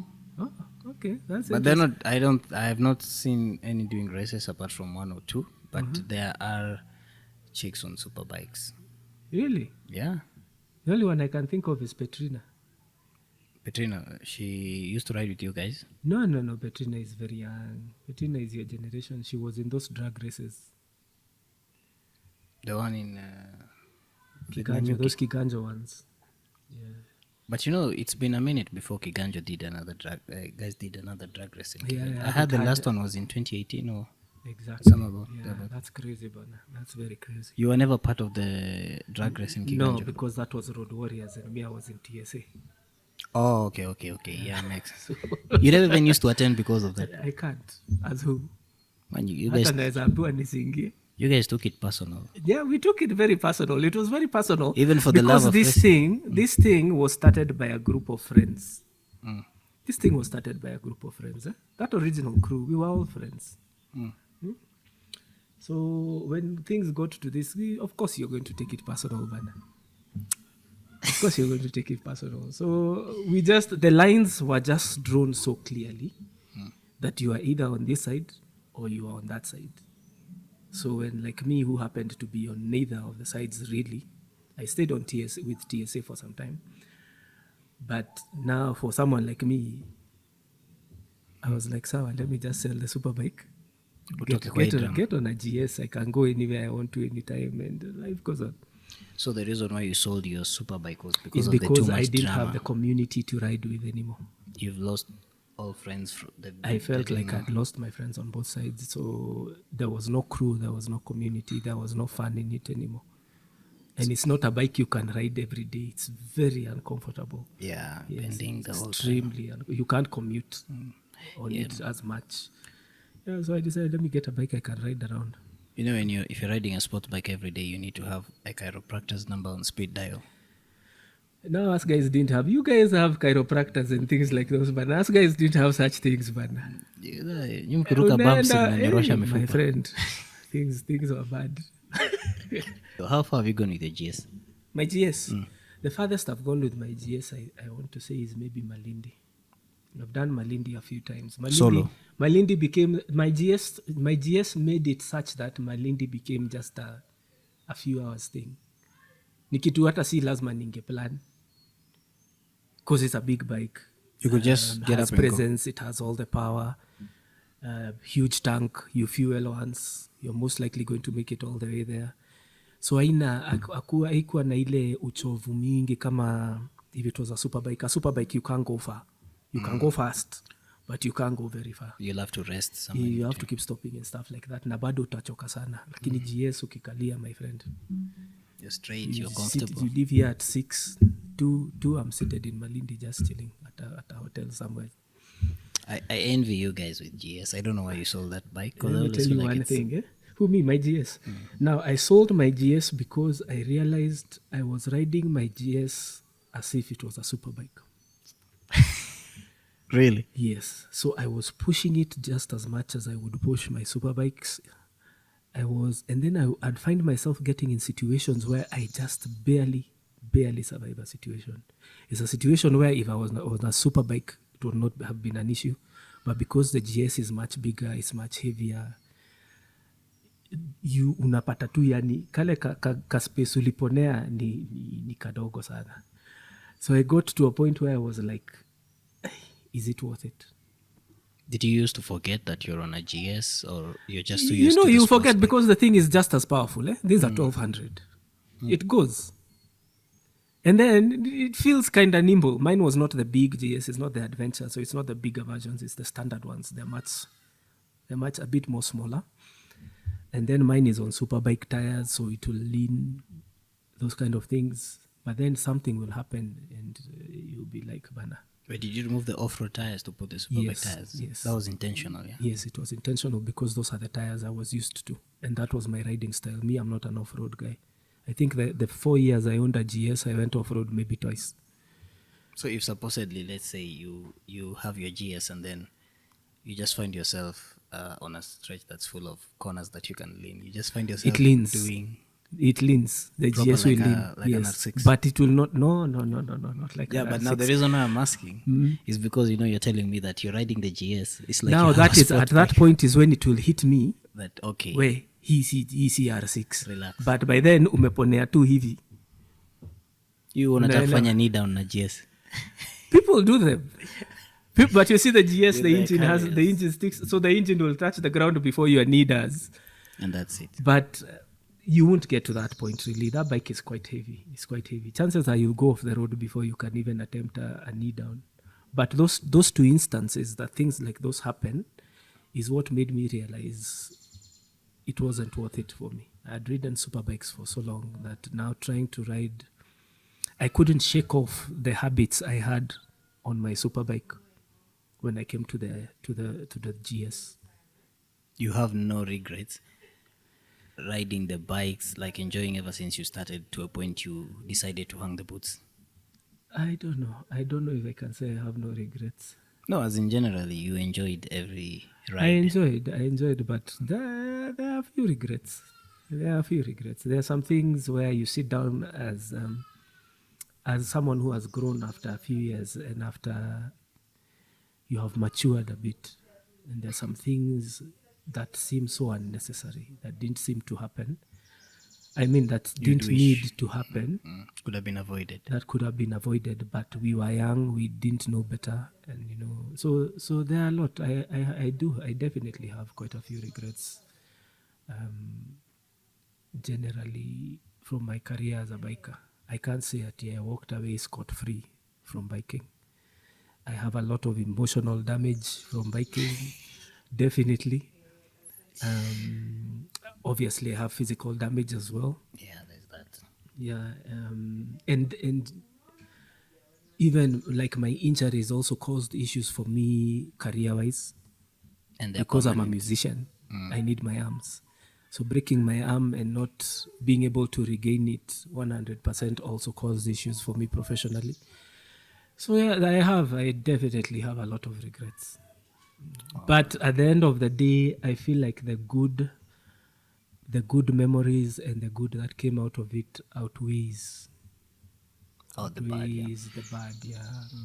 Do you ever drive your car and then you see someone with a sports bike, whoosh, and then it gives you that feeling? You're like, oh my God. Not anymore. You accept the fact that you did that and you enjoyed. Not anymore. In fact, nowadays, the first thought that goes to my mind is, man, that's sad. And You don't encourage that. I don't recommend bikes to people. I don't even recommend bikes. You can't come tell me, I'm thinking of buying a bike. Can you tell me there? I'll tell you, don't buy a bike. Why? But if you come to me when you've bought a bike and you already have a bike, then I have no option. We'll sit down and I'll tell you, okay. But you this and enjoy that. it. I mean, there's the good side of it and everything. There is, like I said, there's a lot of good. There's a lot of good memories, and there's a lot of fun, and there's a lot of. In fact, right now you guys have an even bigger community.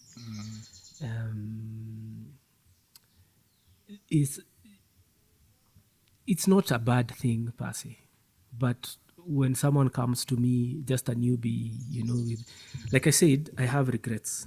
If I had known some of these things would happen, I honestly would have never gotten on a bike. That's the truth. Upgraded or gotten on a bike Never generally. gotten on a bike. But that would affect your commuting. But I could have bought a car. Why In did fact, you go for a when bike? I had my accident, my car, I had bought a car in Japan. It was landing the week after I had my accident. When I was discharged from hospital, I got on a bus and went to Mombasa to get the car. But you had already gotten a bike. I was on my 4th bike at this point. Did you have an option initially when you were starting? Did you have an option like, were you thinking about a bike and a car and then you just decided a bike? I had the option of a car. Yes. I But could you have went gotten for a car bike. Why did you choose a bike? because I needed to run around a lot of places. And to make it easier, yeah? Yes, to Like, make it easier swap and to from make money. traffics I and needed to everything. make money. So that was an easy way for me to make money. So you can say if you hadn't met Blade Dog, then maybe probably. No, I had already bought my bike before I met Blade Dog. It just happened to be a bike that used to be Blade Dog's. But you crossed each other at some point, and then that's Yes, when he now introduced you to the him bike opposite. he introduced me to the crew. Yeah. How I got to meet the rest of the crew was through Blade Dog. And I don't regret that. I think some of the most genuine human beings I've met and some of the best friends I've had at some point in my life were those bikers. Yeah, ni watu wamenishikilia sana. But then that is where now on the flip side you're like, man, You don't keep in touch with them? hii kitu ilikuwa ikuja. No, I haven't spoken to any of them for years now. Blade Dog and the rest of the guys' Yeah, styles. well, we see each other online. You comment on a thing on a post or something, but seeing them or hanging out with them or sitting down with them, it's been years and years. Yeah, you guys need a reunion. I really think. That can't happen. Why? I don't think that will ever happen. What if I would be very, very pleasantly decline? surprised if I went somewhere and found that crew, the original crew. If someone can make that happen, I would be very impressed. Really? I would be very. You think so? Yes, I think. What if I make it happen someday? Guys are not openly. Hawana animosity ati ile openly tumekosana ati tuko na beef. Even though juzi vile niliona kuna event fulani ni event ya Road Warriors ilirushwa tear gas at Whistling Morans. Was it during COVID or before? Yes, I think after, it was, immediately after 2021. Yes. Yeah, I don't know what happened. And I for don't some reason, these guys believed that Doc had something to do with it, and they really mentioned him a lot. Blade Dog was sent the cops to throw tear gas. Exactly, stuff like that. So stuff like that just creates animosity. Kitu kama hiyo inafanya watu hata kama hamkuwa mmekosana, lakini sawa anze kutaja mtu Anakasirika pia. Atakasirika juu hata yeye ni mtu. So things like those I feel like have just added on to the issues, So I get your point. So It becomes for me, difficult. I can't even imagine a place where I come and find that original crew, 10 guys. There was about 12 of us. I really think it seated can somewhere. happen. I don't think it can happen, man. If I can't make it happen, and me, I was the neutral one, I don't see who would make that happen. I would be very impressed. But on the other hand, I know these guys are they're very reasonable people. Like I said earlier, they're very intelligent people. Even how they created and how they formed TSA, it was a very intelligently put together thing, And maybe for the love of the sports, maybe for the love of bikes, maybe there is a chance that they might agree or they could agree to sit down together again. And if they could, I can assure you it would be for the better of this community, of the superbike community. Like I said, they are the founding fathers. There's a reason why we call them the founding fathers. And the founding fathers were supposed to be there till they die. In fact, you can't demote someone who is a founding father. He's an OG. Founding father ni founding father, hakuna kitu. Hata founding fathers wengine washikane hawawezi toa founding father. Those guys are there, their names are there, they are known who the founding fathers are. And I feel like this particular generation of superbikers especially that is coming up, you guys need guidance. You need guidance, you need mentorship. Kuna ka wisdom fulani, kuna vitu sisi tumeona zenye honestly you guys, have you witnessed any accident? Back in the days. A bike accident where someone passed on. He didn't pass on, but it was at the career run and it was crazy. Me, I have witnessed at least 5. And they passed. Where someone passed in front of my eyes. The first time I ever saw someone in that state was as a biker. Yes, and I've seen that at least 5 times. Happening over and over? Yes. In a span of how long?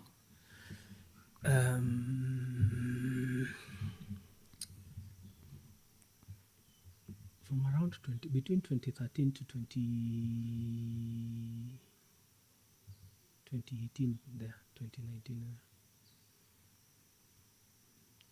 So being in that position, there's things I can tell you that might help you as a biker and as an upcoming biker that really you wouldn't know because you have not experienced them. Mm-hmm. You understand? Yeah. And these founding fathers were there for all these things. They've also been there in all those things that I've witnessed. They've been there as well. Most of them have been there. So if your generation can somehow manage to bring these people back together, we can learn a few things. It will be for your benefit. And I think the only way to do that is through TSA. I'm going to follow up on the TSA, by the way. I've TSA. never known about its existence. I get Nick's number. Yeah, if you're still the chairman. Yeah, the founding fathers, there's a reason why they need to be there. Ni kama wazee, una imagine scenario yenye hamuna wazee kwa kijiji yenyu, hamuna wazee kwa hamuna wazee. No guidance. Mtakaaje?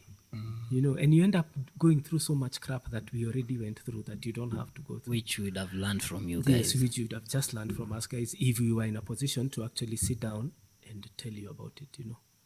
Yeah. So do you still have some of your gears? I still have all of my gear. And they fit you well? I still have all of my gear. In fact, this year that I rode this bike? I rode this bike. This specific one? Yes, it was a year after I sold my bike. Where did you go? It was a year and 2 months after I sold my last bike, after I hung up my boots. Then Vayu happened to be in my area and I was like, let me ride. That was the first time in a year that I had ridden a bike.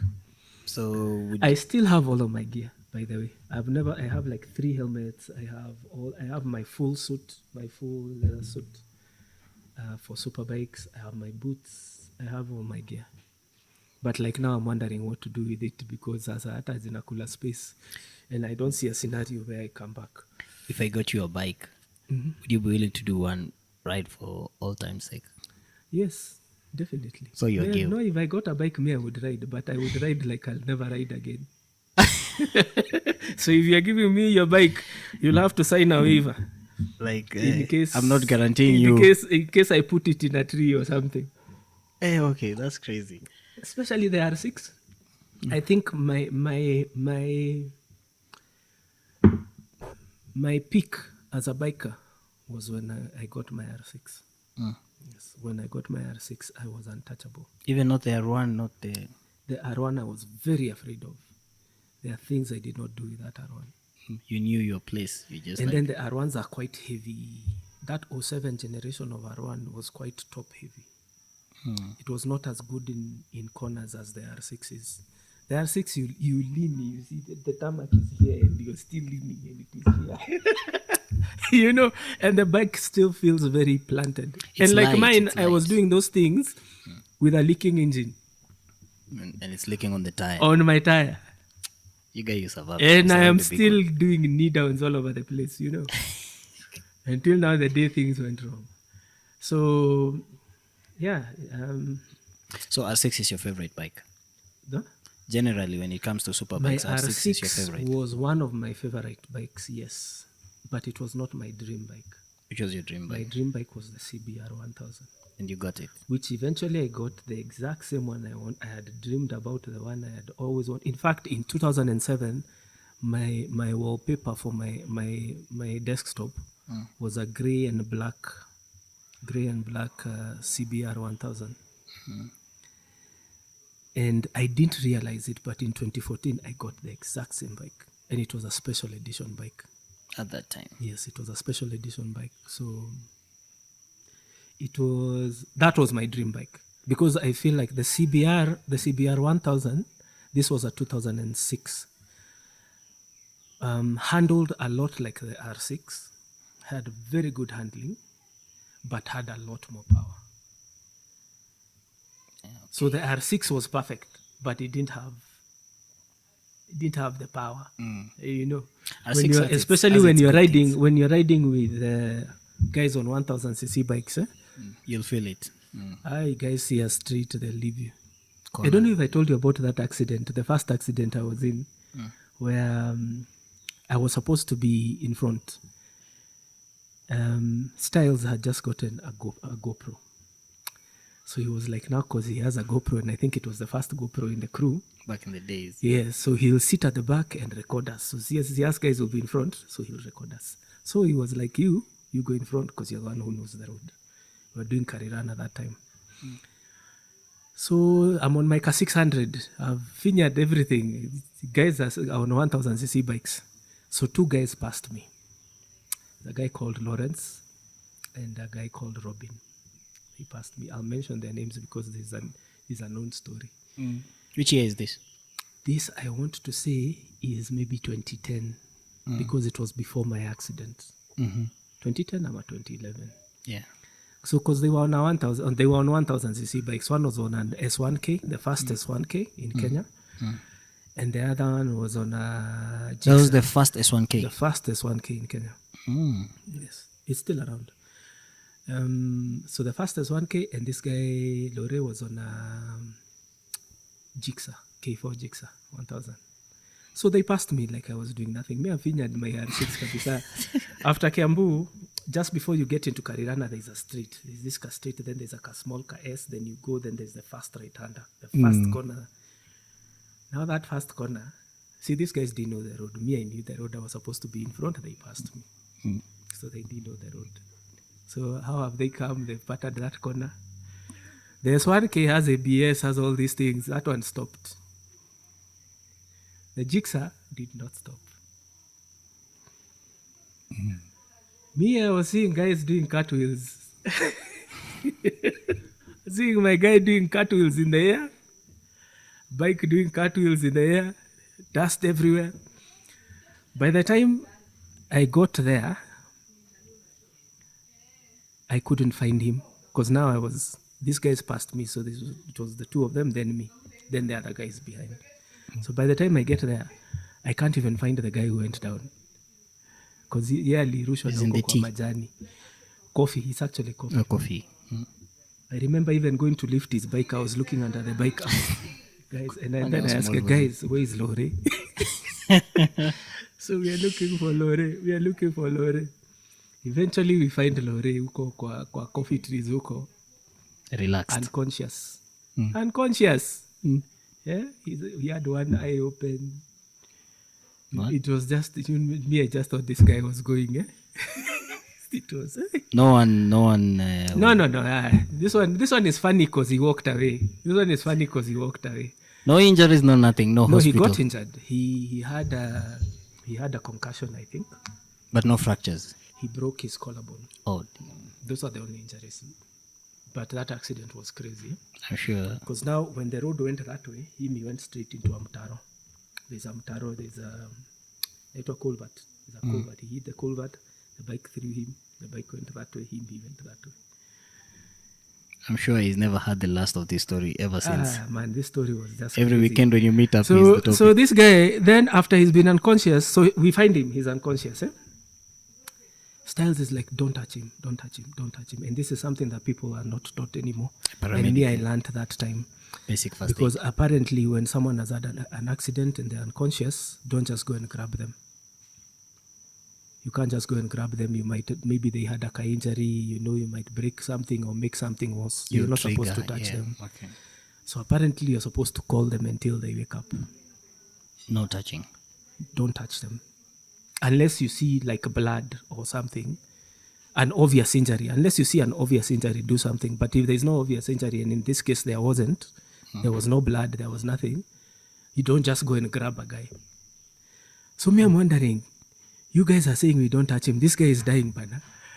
Because he's unconscious, he's breathing funny, Helmet he's is off. foaming in the mouth, one eye is open. You can tell the guy is unconscious, yeah? So eventually we call him, and then he wakes up. Now the thing that kills me is that Lore woke up like, Sha! Then sat down, then he's like, guys, why are we seated here? Need to know, where's my bike? See we go. Man. Bisa hizo mi nilikuwa na stress bana. I thought this guy was dying. I'm like, you guy, what are you talking about? See, you've had an accident. I've had an accident. Then 2 minutes later, hey guys, why are we seated here? See we go. He repeated the same thing. That's when we realized now that he had that concussion. But he was fully kitted, luckily. Yeah? This thing of insisting that guys kit up is what saved him.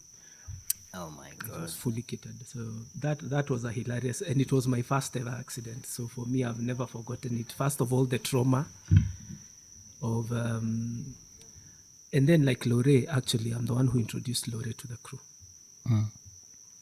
Lore is the guy of Moto ADV. You know Moto ADV? Oh, They that's sell Lore. bikes, that Lore. Ah, okay. So we had met Interesting. online before he came back to Kenya and started Moto ADV. I didn't know he used to ride. Come he used to ride. Lore was crazy, bana. Damn. Lore was in the crew. Lore was in the crew. So he rode with us quite a few times.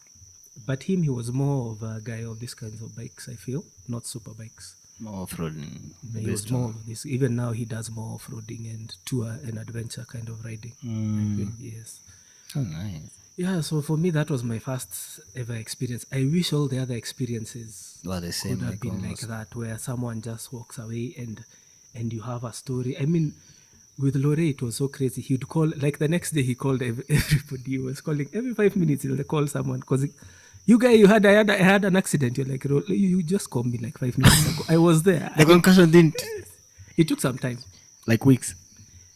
I don't want to say weeks, but it took some days because then he had to go for surgery and things like those to fix his collarbone. But that was honestly, apart from that, and maybe there's one accident that involved Aminzo. You guys know Aminzo? Trust me, I don't. You don't know Amin? No. You have to know Amin. He's in Slick. I think he races in Slick on these off-road bikes with the superbike wheels. What are they called? Supermotos. He has a Supermotos. supermoto. And he's always doing all manner of crazy things. Wheelies. You must know Aminzo. I'll know him. So this time we go to Nyoka Nyoka. Aminzo is in front. Then he turns around, those ones of... You've seen bikers who turn around like this. So they turn and look at you like this. What are you guys doing? Like, you guys are too Show showing off. And we were just coming up over a hill. But now, after the top of the hill, the road went this way. It The shows road cornered. it shows like you can go straight, Yes, but actually but there's you a get to the turn. top, it's a turn. It's a turn. I know. I've been there. So now when he looked behind was just before he got to the top of the hill. So when he looked in front, the road had gone that way. But then no one owns that land yet. Hiyo si shamba ya mtu. Hiyo hata sijui kama tuliipatia jina juu. It's such a random place. Yeah, it almost got me. Yeah? Yeah, It was such got a on a lot random of place. people. So he just ended up huko kwa mtaro, akagonga mtaro, akaskid, akaingia huko kwa fence, and then he wasn't going fast. So hakuumia, the bike haikuumia either. So we just delivered the bike and rode back home. See, I thought there's a shop down there. If you happen to fall down there, there's like a house and a shop. You actually land on someone's roof. Not that one. It's not that corner. It's not that particular corner. You do know the one I'm talking about. On Nyoka Nyoka? Yeah. I can't tell you. Though there's a time Nyoka Nyoka was my thing, every Sunday. In fact, I'm the one who used to chokoza guys on social media. So you can go. Like, guys, Nyoka Nyoka Sunday. In fact, it was called Nyoka Nyoka Sunday. So to get guys, we go and Nyoka Nyoka, there's a time I really enjoyed it. Yeah, Anyway. that's crazy. It was a good run. I can see you really enjoyed it. It was a but good you run. had I enjoyed the good, like I said, the good outweighs the... outweighs the bad, yeah. Thank you so much, Kimenyi, for coming. Man, asante sana umefanya so much. nikumbuke vitu za bike sasa. I think Nafikiria niombe hii bike ya Vayo niende nayo nipige malap. yeah, ukiomba upige malap nitafute, ningetaka kuchapa malap na wewe. You can't keep up, man. Yeah, are you sure about that? You can't keep up. You know, you guys learned, but we have the experience of highway attack. Highway attack what is highway attack? It's something you guy. It's something you disagree with. What is highway attack? Sindio? See, What is highway attack? It's the new generation thing. What skill? Okay, I know I'm going to cause controversy and comments. But what skill do you learn See, gunning. on the highway? Gunning. You won't tell me going fast is not a skill? Not on a highway. Where is going fast a skill then? You want to go fast and learn and where there is actual... Okay, there's a lot of risk on the highway, yes. On a but Sunday. it is obvious risk. Cars, you have barriers. As guys used to go na huku Maemahio, Penye kuna where malori. you've funguad, and then you see a cow. From the corner of your eye, you see a cow walking towards the road. And you do your math, and you look at your speedo, and you're like... Too late. That cow, there is a way we are going to meet over there. You get? It's either you or the cow. That is now where you start developing skill like braking. You learn twist of the wrist. You learn not to fixate on things. Target fixation. I feel like the best thing for us is our generation. We had Karirana at a time when Karirana did not have a lot of traffic and bumps. It still don't have. No, now it has bumps. A few, but once you get into the Majanis Vizuri, they're not. But the roads are a bit... Now, us guys, we found Karirana when it was just done. So Karirana taught us cornering. It taught us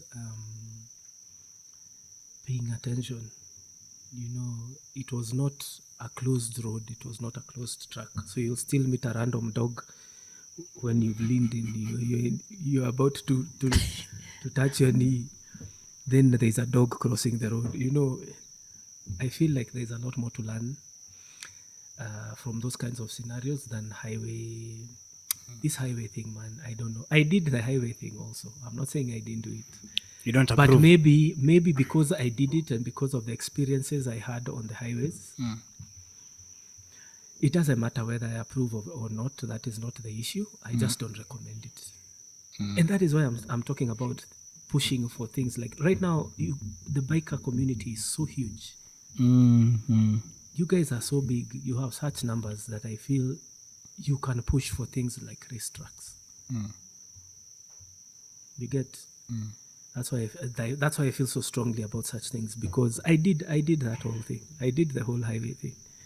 In fact, my thing was when we are riding, you guys will be like, no, it's a chill ride. Guys, it's a chill ride. It's a chill ride. Higher. You all agree. We all agree it's a chill ride. Then we all on the highway. Then you see Kimenyi just do this. When you tuck in, that's see it. everybody do the same. Out. Yeah, out. And we had our fun. But I don't know, guys. It's a good thing that lately I've not heard of many accidents. Yeah. Lately, I don't think I've heard of many accidents, and I pray it stays that way. But maybe it's for you guys now to use that goodwill, whatever goodwill the universe has decided to throw you guys, to start organizing yourselves into doing things like now those about race tracks and things like where you can take your bikes and do those things that you're doing. You see, The reason why you're bombing on the highway is because you can't bomb on Wh33lz. It's too short. It's too short. Yes. But if you had proper racetracks, We'd be going there. oh yes, you would take all that stuff there. That makes a lot of sense. But this highway thing, nasikia, and then in huku Narok mahali hakuna magari. Proper. Yeah, huko sasa. Ni wewe na ng'ombe ama wewe na mbuzi. And Si wewe na magari. some monkeys that just jump Oh out there. yes, but not cars, man. Drivers, I feel like drivers have gotten even crazier over the years. So the fact that you guys are doing those things, and then you put them on YouTube. So I watch, I'm like, what? You guys are brave. It's the generation of GoPro Hey, this and social generation, media. man, this generation, you guys are very brave. Well, thank you so much, Kimenyi. You're very welcome. Oh, Thank you for the having me, stories are amazing. for giving me an opportunity No, it's an honor to have to you. reminisce It's an honor. talk about bikes and things like. I had a true passion for bikes, so I hope I'll see better things happening for you guys, for your community. Yeah, we will invite you for the TSA. See how we can I would be manage very, very, very, very happy to see TSA back on its feet and doing what it was meant to do. I know some guys that I can talk to, see if we can try, because it makes a lot of sense. It's something that I actually didn't know that it exists. The thing with TSA, because of how it is structured and how it is created, is about members. If you guys sign up or sign in or join in as members, pay your membership fee, become a member, it gives you the right to vote. Okay. Now, once you're voting, you see now it's yours. Now TSA becomes yours. You own it. Then you can be able now to use TSA to push for these things that you need as a community. It's not about people. TSA is not about people. Even the current leadership, I believe, is very. If it's the person I think it is very flexible. They're reasonable people. Who is this? I am not sure, but if I think it might be Nick, but I'm not sure. So, and him is a young guy. He's a young guy. He's the guy I sold my R1 to. Okay. So, and when he came, I remember when he came to buy that R1, he came on a Boxer 150, man. I looked at the Boxer, I was like, man, this guy is going to die. The transition, like. Like this guy. Everybody asked me, man, are you serious, Kimenyi? Did you seriously sell that guy a 1000cc bike that you fear? And he came there on a Boxer. The guy is riding up. I was like, man. But the thing with him is I found him very mature, very calm, very reasonable. And I believe that is who he is even now. So those issues, I feel like, that made people stay away from TSA originally, where maybe they felt they were not being heard or they were not being listened to, I don't think would be an issue now. If he, in fact, is the chair of TSA, but I'm not sure. Yes. So I feel like there's a Kanaisika generation that is currently in leadership there that would gel with you guys more than us guys, because us guys were set in our ways. Yeah. So I'll try look into finding. that. Asante sana. Yeah, karibu sana. Thank you so much. Hope to see this thing online soon or somewhere. Definitely. Definitely. That I promise you. Yeah, It's been real. it's been real. Yeah, okay. Well,